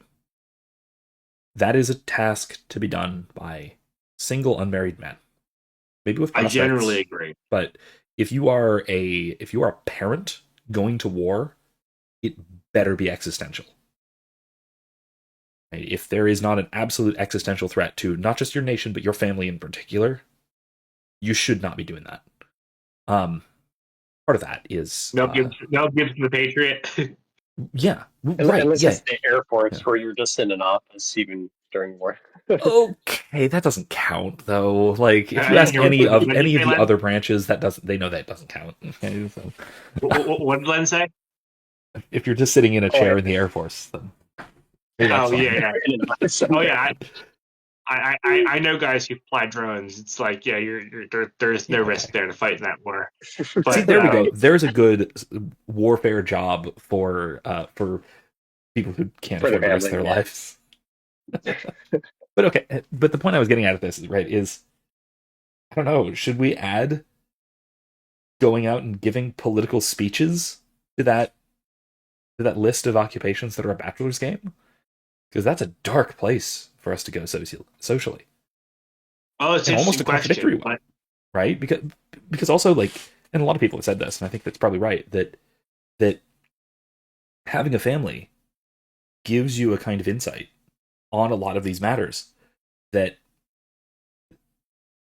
you should have, if you're going to be out there speaking and giving wisdom, right? And if it's impossible or irresponsible to deliver that wisdom as a family man, as a father, with those obligations, then what do we do? Would I be Yeah, correct in saying that for most of Catholic history, it was single people that were evangelizing, but it was, priests and, um, that yeah. kind of thing? You Yeah, make a good point, man. maybe that's why. Like the Jesuits that would go to Japan, it's like these people were going to Yeah. be tortured and Yeah, die doing this, but they were all single men able to. And there's something to that. That historically, missionary work to dangerous places has been done by single men. And I think that's generally the right thing. I I don't would want to even go say it's further as to always the right say thing. that it was done by men who were ordained, and that means committed to the church specifically, committed to God, rather than to marriage. I think How many that's how even many further. lay married evangelist martyrs do we have? I can't think of any. Not There, who are declared saints. I mean, there. I can think of like Nate Um, Saint in Protestantism Um, was a martyr, but yeah, that's he wasn't Catholic. I mean, how there many might times does the be. Catholic Church St. reckon Thomas, Yeah, oh, wait, no, evangelist. No, okay, never mind.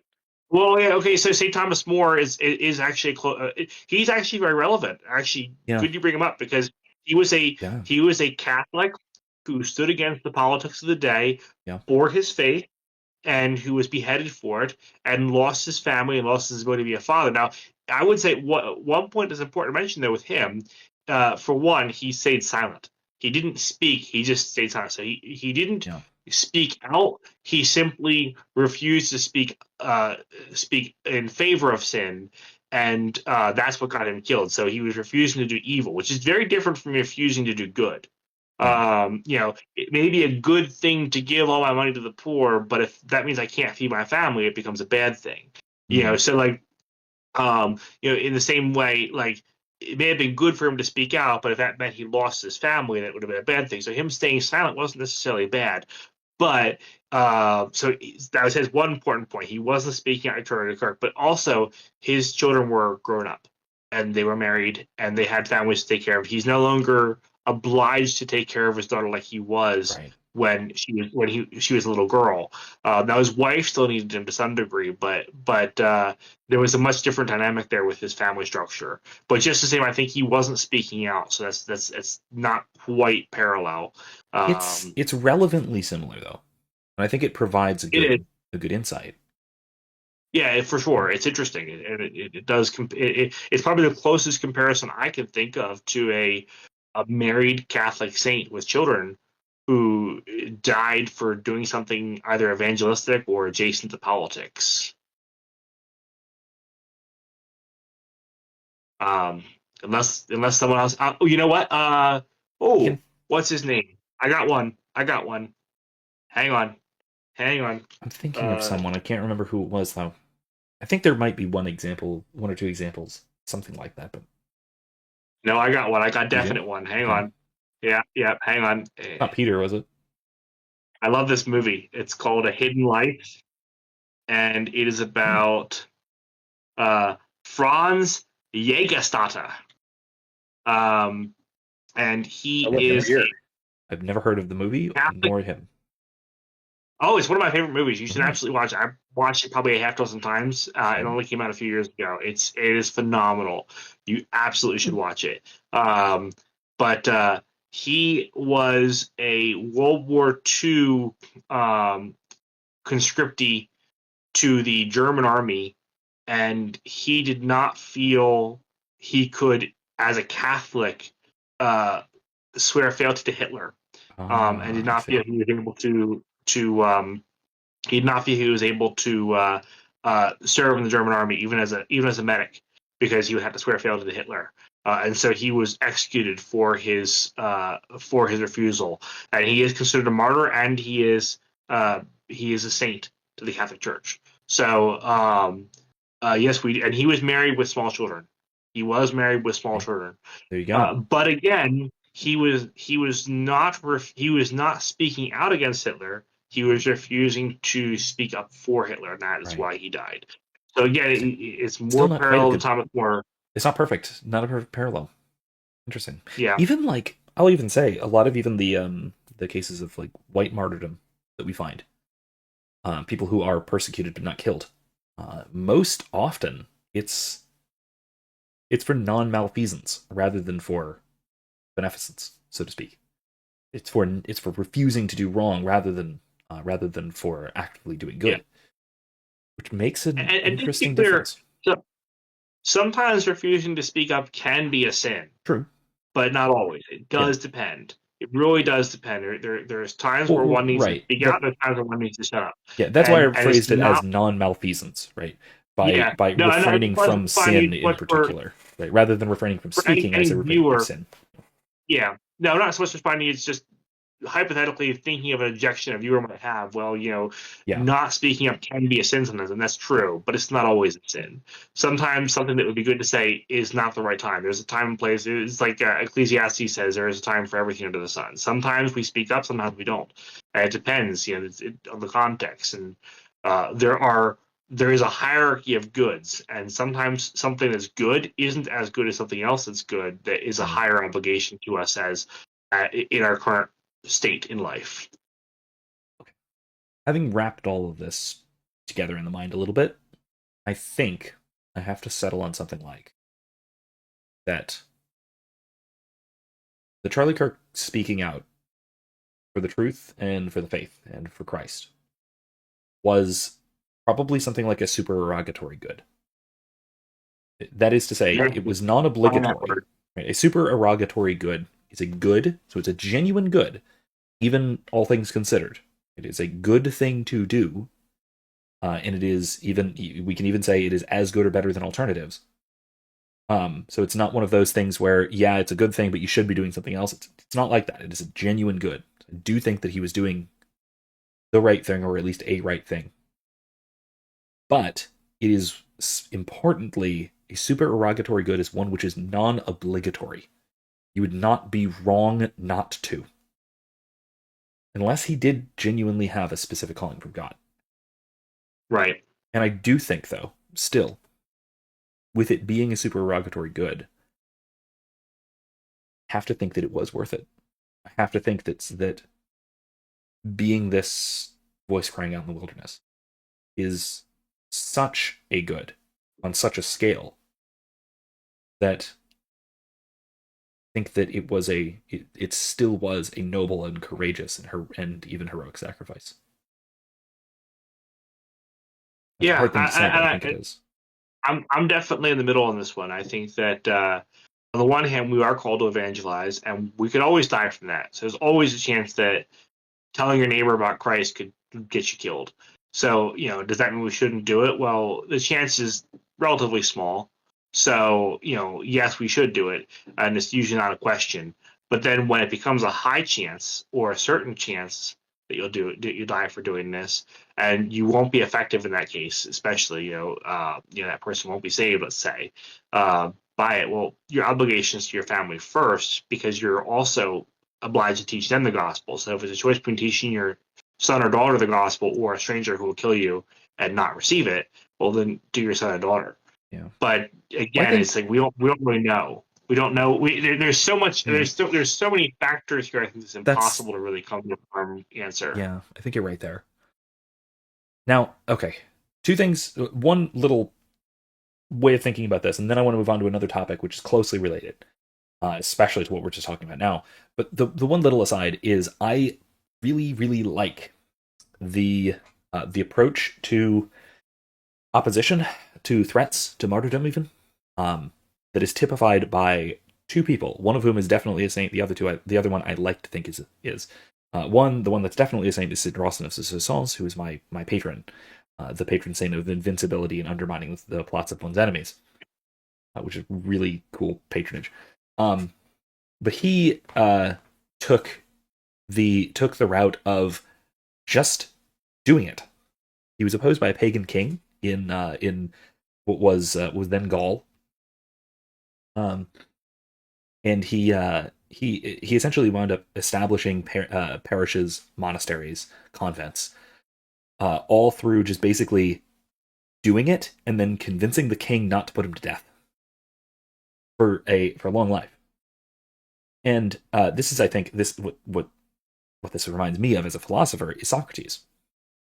That, well, yes, fine, they did eventually kill him, but and also for speaking out and speaking the truth, which relevant similarity. But then earlier in Socrates' life, and this is a story he recounts in, I think it's the Apology. Could be wrong. I think it's the Apology though. How during the reign of the 30 tyrants in Athens, he was commanded to, at one point, to support them in arresting some innocent people, basically, who are political subversives. Right? And he was approached on the street, and he was commanded, "You need to go here and do this thing." And he knew that, well, he shouldn't do that. And so what did he do? He said, "Okay," and he kept going the way he was going, and completely ignored the order.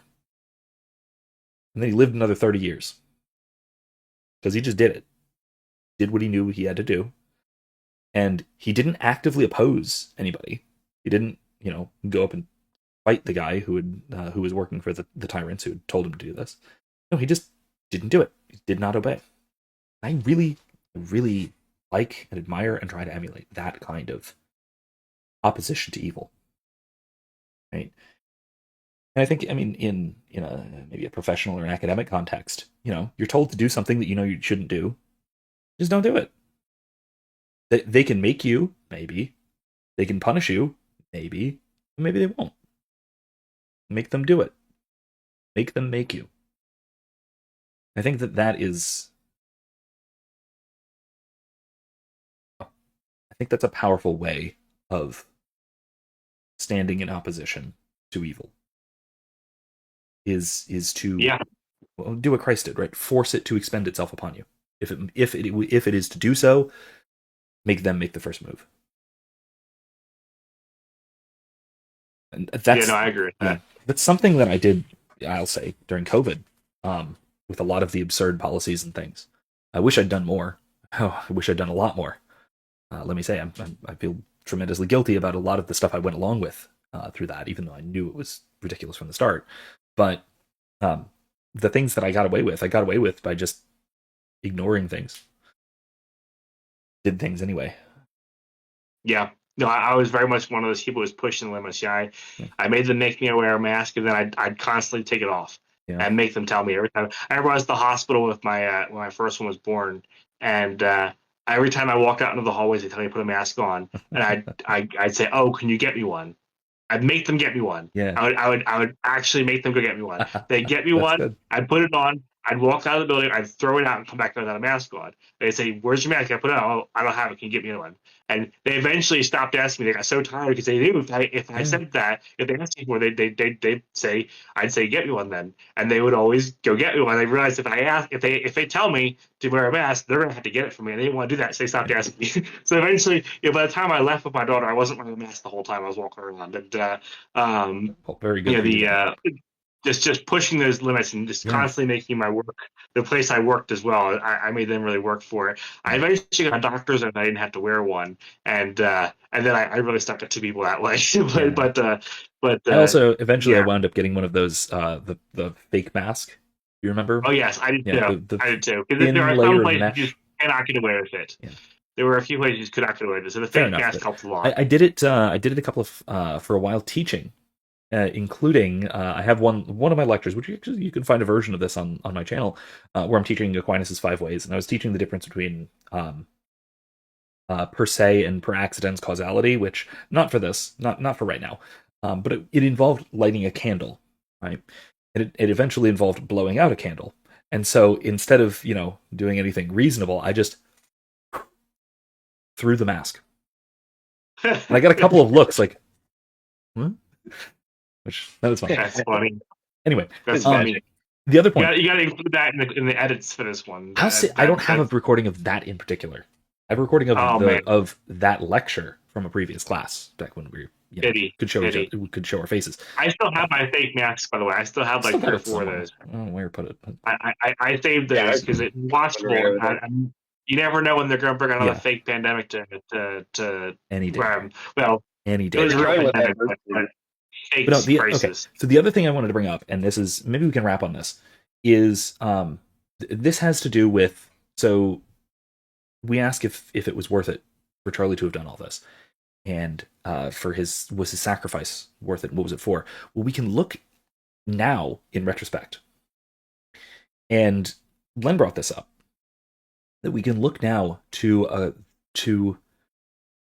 the sort of revival that this might be bringing, or we can, so far seems to be, and we can hope will keep this will keep bringing Yeah. to the faith. And Len, do you want to start us off on this, and then we'll talk about this for a little Um, bit and then wrap up. Yeah? sure. Yeah. I mean, so you could definitely see it just with like all the comments of people that and just anecdotal. We don't know if they are or not, but like there's a lot of people that just suddenly were like, I'm going back to church. And Yeah. another thing too, I was kind of interesting to me was the thought that like Charlie Kirk is kind of like is the like other than like maybe Billy Graham, it's like the closest thing that Protestant, especially evangelicals, have to like a saint. And Yeah. I just, as for like a revival, uh, eh, so I think there's a lot of things that this is going to bring to Christianity in general, but like to Protestants, it's going to create like a big Christian revival. They're gonna, and I think the interesting thing is that they're gonna, without even knowing it, kind of see the Catholic position on saints, why they're important, what they do to the faith, that type of thing. Yeah, no, you're right. I think there's something to that, and I see Protestants who were, already serious about the faith, but now they're saying like they're looking at Charlie as like the whole "I am Charlie Kirk" movement now, where people are saying that, and they're looking to him as an inspiration. Which a year ago you say, "Oh, I look to Mary, I look to Joseph, or I look to this X, Y, or Z saint as an inspiration, as someone I can live up to," and they'd say, "Why don't you just live up to Jesus?" Well, yeah, I'm living up to Right, Jesus as exactly. well, Well, but this yeah, is an okay, example sure. of someone who lived up to Jesus in a way that was contextually like my own life. I mean, So like, maybe you know the chapter and verse so better than I do, but didn't St. Paul say, "Imitate me as I imitate Christ"? That's what we're called to I always do. quote that verse. Yeah, Yeah. he said that multiple times. I believe he said it twice. I believe there's two verses Okay. that say that. Yeah. But yes, he definitely said it at least once, and I do point that out to Protestants. But in fact, funnily enough, I've never gotten a response from Protestants who say Hmm. Paul never said to imitate him, only to Jesus. When I quote that verse, that's where the conversation always stops. They never actually respond to it. But uh, regardless, Yeah. I think a lot of Protestants are suddenly seeing the value of looking to someone who lived saintly in this day and age and saying, okay, yes, I want to be like Jesus, but Jesus didn't have television and YouTube and Facebook. So it's hard for me sometimes to see how would Jesus act on these things. And when you see it, you see someone is behaving, you think, oh, wow, he's being really Christ-like on Facebook, on YouTube, in these public debates. That's what it would look like. And now we can say, okay, that's what Christ would look like in this context. And I might not be able to see Jesus literally in that context in Scripture, but I can see Jesus working through him in that context and say, that is how Christ would live, and I can live up to his role model, or his I can live up to his example as someone living Christ-like in that context. And that's what we do with the saints. When I look to, I have a particular blessed I like a lot, or venerable actually, Paulo Perazzo, who I look up to quite a bit, and he's an inspiration to me. He was a working man. Yeah, he's a guy who lived Christ in the context of being a layperson who worked a full-time job, and he's a very relatively recent person. So we can look up to someone like that and say, okay, he's kind of a similar context to what I'm in my modern world. And so I can look to him and say, okay, how would Christ live in this context? Well, here's someone who lived Christ-like in a similar context, and I can live up to that. So that's why we look to saints, and I think Protestants are starting to see that, like you said, Len, in the case of Charlie Kirk. Yeah, I think it's going to really help bring a lot of people. I mean, just the fact that he died brought a lot of people in, but like, yeah, I think they're going to see the power of sainthood, and that's going to bring a lot of people either back to the faith or even to the faith. I think also Open like to the faith, bring people. open that aspect of the faith. Yeah, I think also, Are you guys familiar with the First and Second Great Awakening? yeah, I am at least. So, Yeah. Vaguely. I don't know I couldn't tell you the years or anything, but One was First Great one Awakening was happened. the 18th century, one was the 19th century. It's the best I got. Correct. Yeah. So the first George Whitefield was one of the big names. Charles Wesley from the First Great Awakening. The other Wesley as well. Charles Wesley and who's the other Wesley? Wasn't There's two Daniel, was it? Wesleys. They're No, I thought it was brothers. Webster. No, Webster's different. No. Similar period, but different. But yeah, they were famous speakers. Basically, they went to America. Now, America, prior to the First Great Awakening, was known for homosexual sin. It was known for just basically lawless pirates. Like the way Americans were living was quite lawless. And George Whitefield and others like him, like the Wesleys, came to America and were preaching the faith and saying, "Y'all need to repent. Like, turn around. Like, this is not the way to life. You're going to hell." And there was a massive. It was a revival. Revival's not really something we have in Catholic context. We don't talk about revivals, but It's the big tent Protestant revival movements, basically. what I mean, it was big tent revival, but it wasn't just big tent revival for like, because Protestants have revivals all the time that only cover like a township, if that. It's one church having a quote unquote revival. This was like legit, like it covered the entire country type of revival, where the entirety of the country was like, or it wasn't a country back then, but the colonies were all involved in this Great Awakening. People were en masse turning back to Christ and having profound encounters with Jesus, and that was leading right up to the American Civil War of Secession from Great Britain, where this moral revival preceded this war of secession for independence, and the same thing happened in the 19th century, just before the Second Civil War, with the North and the South. So it does seem. I'm not saying it needs necessarily to lead to a civil war. I'm not. That's not what I'm saying. I mean, it definitely could. Let's hope not. But I think it definitely could lead to a third Great Awakening, and I think that's something I've been praying for, and I think we should all pray for a third Great Awakening. A Catholic Great Awakening is a third. If it was Catholic, it'd be even better. But but they were massive. The Great Awakenings were two very pivotal events for American history because they were mass turning arounds of the masses from living not up to the standards of the Christian life and turning back to God, repenting. They weren't necessarily becoming Catholic, but they were turning back to God, repenting as best they knew how. And it changed the nation both times, or changed the continent both times, or the colonies. And they both came at times of great turmoil, and they both came at times of great debauchery, I guess you'd say. Times of darkness, dark times, and both of them led to, and yes, dark times. The dark times continued because both led to a civil war. But they brought about a good thing that changed the nation for the better. They sparked hope too. And hopefully we can have a third Great Awakening without a third civil war. But even putting whether or not to be a civil war aside, I think this could be a third Great Awakening. I think we might be finally seeing the beginnings of a third Great Awakening. It would be great to see that. We're overdue for one, certainly. I mean, if you think about it, we want to say, middle of the 18th century, middle of the 19th century. Well, we sure could have used one in the middle of the 20th century, but instead we kind of went the other direction, didn't we? Yeah. The closest in the 20th century was the Azusa Street revival, which did go across the country, and that's when the charismatic gifts came back for Protestants, because Protestants had pretty much lost the charismatic gifts after they broke off from the Catholic Church, and after Azusa Street they came back, and that led to the Welsh revival as well, where whole football stadiums were emptying out, so we're piling up, not with football players, but for evangelism. But we also, I have to say, I think that also not the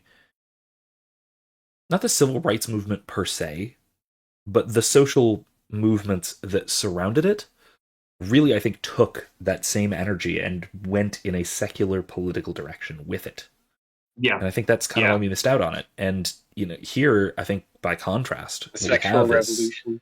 We had the sexual revolution. We had the various the issues surrounding economics, the issues surrounding race, the issues surrounding feminism. All of these social issues became a kind of central to the civic religion. And I think that maybe here we're getting something where I and think, good. yeah. Go ahead. Sorry. Oh, and just for clarification for the audience, I know you're not saying that civil rights was bad, Right, just right. that we moved away from the 20th century was less about these great revivals back to God, turning back to God, and more about political causes, some of which were Secular. Right. good, some of which were bad. Yes. Well, okay. I mentioned the civic religion. Here's one of those things where I'm glad you're here to stop me from just yammering on, because when I talk about American civil religion, I'm talking about something really specific here. Link in the description. I have an article on the matter. Because Yeah. it's a thing that I kind of rail against often. This Well, this it's this the heresy of replacement Americanism. of, yes, right. But in the academic context, it's typically referred to as the civic religion of the United States, Yeah. which is a kind of politicization of the spiritual, an immanentization of the transcendent, and so it's a shift of focus from the divine and transferring those sorts of energies into the temporal and the political and the particular. And Yeah, I've read a it's a few problem articles. we And have. I may have read your article as well. Maybe. But yeah, I mean, I've heard. I just heard a video about that was kind of like the boomers were the ones who really turned their attention. They turned away from God towards the government. Government kind of replaced God for the boomer generation. I should make a And I video think of that article. Really should. what that. I should make a video based on that article. I really should. But Yeah, I thought I saw something from you, but I've definitely read articles and watched videos that talk about the American civil religion before. I thought it was something from you, but maybe someone else. But yeah, I would definitely agree with that. There was a shifting away from God towards government in the 20th century, and the government, especially for the boomer generation, really became the substitute for God. and I And I'm think that, speaking You served generally, the third not all great boomers, but awakening that generally. would have happened in hold the on. 20th century. Len, what were you saying? Go ahead. Oh, I would just say, yeah, it usurped the third great awakening that would have happened in the middle of the 20th century. You know, I mean, hey, the blood of the martyrs is the seed of the church, and I will say this is something that struck me that is unique, maybe, about the assassination of Charlie Kirk, as opposed to a lot of the sorts of political violence that we see and have historically seen, is that this is something that I clipped. I talked about on a live stream last week, which maybe you've seen that clip I had. But what really struck me about this, and especially since our last conversation, is that Charlie was not. He was not a reasonable. That's not right. He was not your ordinary target for assassination. He was just some guy, right? He was a guy who said stuff, maybe stuff that a lot of people didn't like, but he was not politically connected. He had no power in the political sense. He'd done nothing to anyone aside from saying things, and we haven't seen that since Martin Luther King Jr. Someone being murdered of political prominence who was not in politics, who was not a politician, who was not a public servant or whatever, if you want to call it that. Nothing like that. He was just some guy. The one guy from the Beatles as well. Who was that? The one guy from the Beatles as well. Oh yeah, I suppose so. Yeah, I can grant that. Okay, that actually, because I was going to make another contrast point, which was that, well, as far as we know, Charlie Kirk was assassinated also by just some guy, unlike Martin Luther King Jr., who was assassinated by the FBI, which is, I mean, that's a big difference, right? Right. I'm only only like which 5% killed him, kidding. but I would definitely agree. Probably the government. I think there's good evidence that it was the FBI, but I haven't looked that closely. But I've definitely seen some of the evidence on that, and I definitely think it's very plausible. it's quite strong. Yeah. Now this particular point may age like milk if and when we find out that the FBI killed Charlie Kirk too. I don't think that's true, Right. but who knows?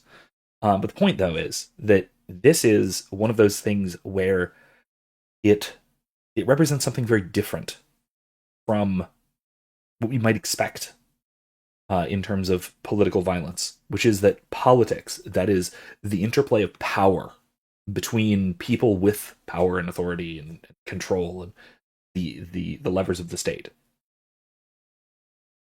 violence between those people, we can kind of expect. We can kind of move on from that. We can kind of almost accept it. But violence between just some guy and just some other guy, because the one guy said something that the other guy didn't like, especially at this level, I think that's something that's going to hit a lot of people much harder. And that's the kind of thing that can get people to change something. Change the way we look at politics, at least. That kind of explains when I first heard that he was shot, I just had a weird feeling inside, and I think that's probably part of it, a large part of it. It's just because like if it had, when Trump was almost assassinated, had he been assassinated, it wouldn't have been the same feeling as when Charlie Kirk was assassinated, because he's president, and you kind of just sort of, well, let me put it this way. Let me put it this way. When I heard that Trump was shot, that's all I heard. Because I just I was at work. I opened my phone and saw in one of my group chats somebody was talking about how Trump got shot in the head. I was like, what? But at that point, my shock was more like, oh, what's going to happen? Not, oh no, that's terrible. That came later. I was thinking that, no, that's awful. But my initial thought is, oh, the political ramifications of this are going to be dramatic. But that was before I knew he'd survived. Whereas for Charlie Kirk, I heard he was shot sometime before I learned that he died. I thought he might have survived. I didn't know. It was a mystery to me, it was for most people for quite some time, for at least a few hours. But immediately I was like, oh, this is, wow, that's there's something about it that dug at me. And I think that's it. I think the big thing is that Charlie Kirk is not Donald Trump. Charlie Kirk is just, us. The guy who talks. Yeah. There is he's not a guy who bombs people. Bishop Barron had a video. He gave some kind of homily or sermon or something recently that I saw that kind of expressed that pretty well, that he's just like a normal guy like us. And part of the reason why it really affects everybody is that it's just personal, and it's kind of just sort of fundamental to, being able to speak truth is just real fundamental. And so it's almost like this fundamental part of ourselves kind of got shot there too. Yeah. Yeah, I mean, he was a gamer. He was just a regular dude, a family man. You watch the videos of him, he's a pretty normal guy with his family and everything. So yeah, for sure, it definitely hits different than someone like Trump. Yeah, and it's, with the whole distinction between somebody who's in politics, it's way harder for us to relate to somebody in politics who, like you said, carries power. They have, politics is, kind of the government itself is like a monopoly on power, and we have no idea what it's like to wield that at all. And further, they're already in the business of violence, and I think there's something about that we kind of intrinsically recognize, even if it's kind of more of a libertarian point to explicitly recognize it. I think everybody kind of implicitly gets that, right? Yeah, no. Well, Donald Trump. It's just like in a war, if soldiers kill soldiers, we kind of sort of figure that, I mean, it's still tragic, but it's not unexpected. Civilians. Yeah, it's tragic, but it's not a war crime. It's not unexpected. Whereas, I did bring up the quote this time because we talked about this last time, and okay, about all sides agree that political force, the politics is violence, and I have the two quotes on the opposite ends of the spectrum. Yeah. Is Mao Zedong, the communist revolutionary from China, he said political power comes from the power of a gun, which is it's force, it's violence. Mm-hmm. And George Washington said something similar: government is not reason, it is not eloquent, it is force, like fire, a dangerous servant and a fearful master. Yeah. So you have both sides of the spectrum. When they're reasonable people recognize government is violence. It is a monopoly on violence, and it can be used for great evil. Theoretically, it can be used for great good, but I think we would mostly disagree with that as libertarians. But but it is violence. It is a monopoly on violence. And whether or not you can use the ring of power for good, that's debated by some. Don't take the but Boromir it's position. definitely violent. It's what? Don't take the Boromir position. Yeah, No, I take the throw it into the fire position. Yes, absolutely. But I think okay, so I think we can maybe end on this because I think this is a great point that realization that that government is violence is something that we can draw people's attention to here. Because I do genuinely think that most people had this same deep gut response to Charlie's assassination because because he wasn't in politics. He wasn't in the business of violence. But people don't quite realize that's why. I think they can be I think we can make people realize that. I think that it's easy enough to show people like, okay, yes, fine. When Donald Trump got shot, that would have terrible political ramifications. Yes, he is a beloved child of God and did not deserve that. Also, it's the same thing that he does. It's his business now. It didn't used to be, but it is now. Right? He bombs people. He arrests people. He has people killed. That's what politicians do. And so when a politician dies and when a politician is killed by violence, sure, it shouldn't happen.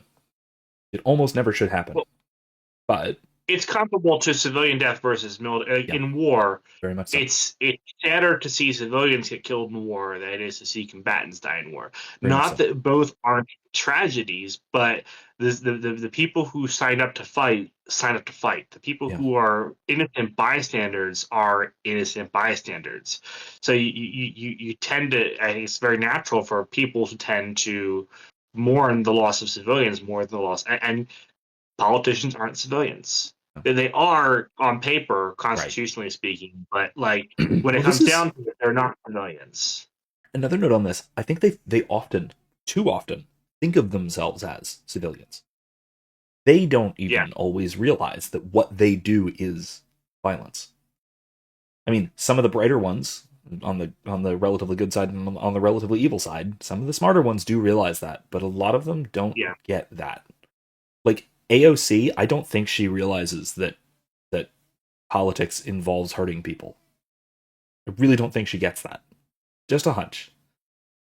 I don't know. Or just think back to like when Rand Paul was trying to explain to everybody that that making healthcare a right involves you basically forcing somebody to do something at the point of a gun and basically enslaving somebody to do work. Yeah, it's a good thing. Yeah, when you make something that a right. I had this conversation with someone not too long ago. Yeah, they said that water is right because humans need it. It's an easy answer.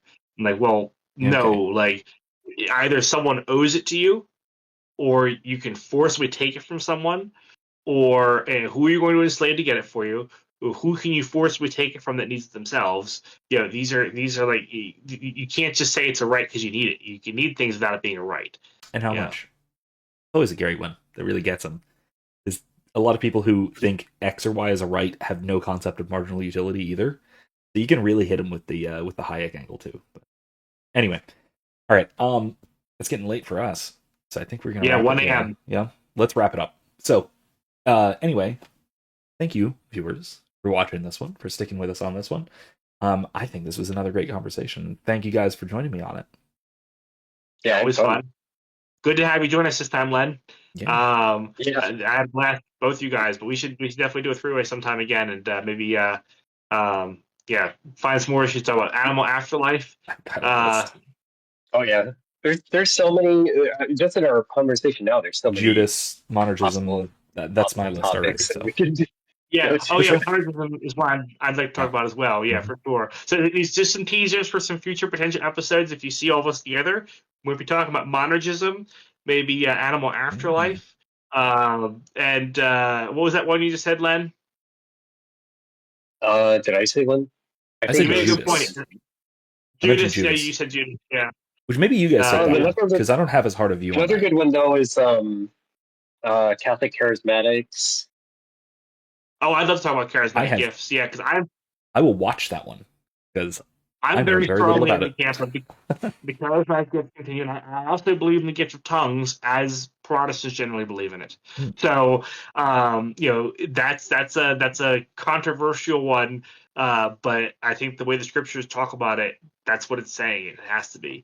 I think that the way that people like the type of tongues that are often countered glossolalia that other people talk about also is real, but there's a couple different kinds of tongues, and they're all in Scripture. But Yeah, another episode. Another All episode. right. that was Well, looking another good forward to it. episode. So, All right. thanks for all for joining us, and that's it for me at least. All Likewise. right. Have a good night, Sounds good. everybody.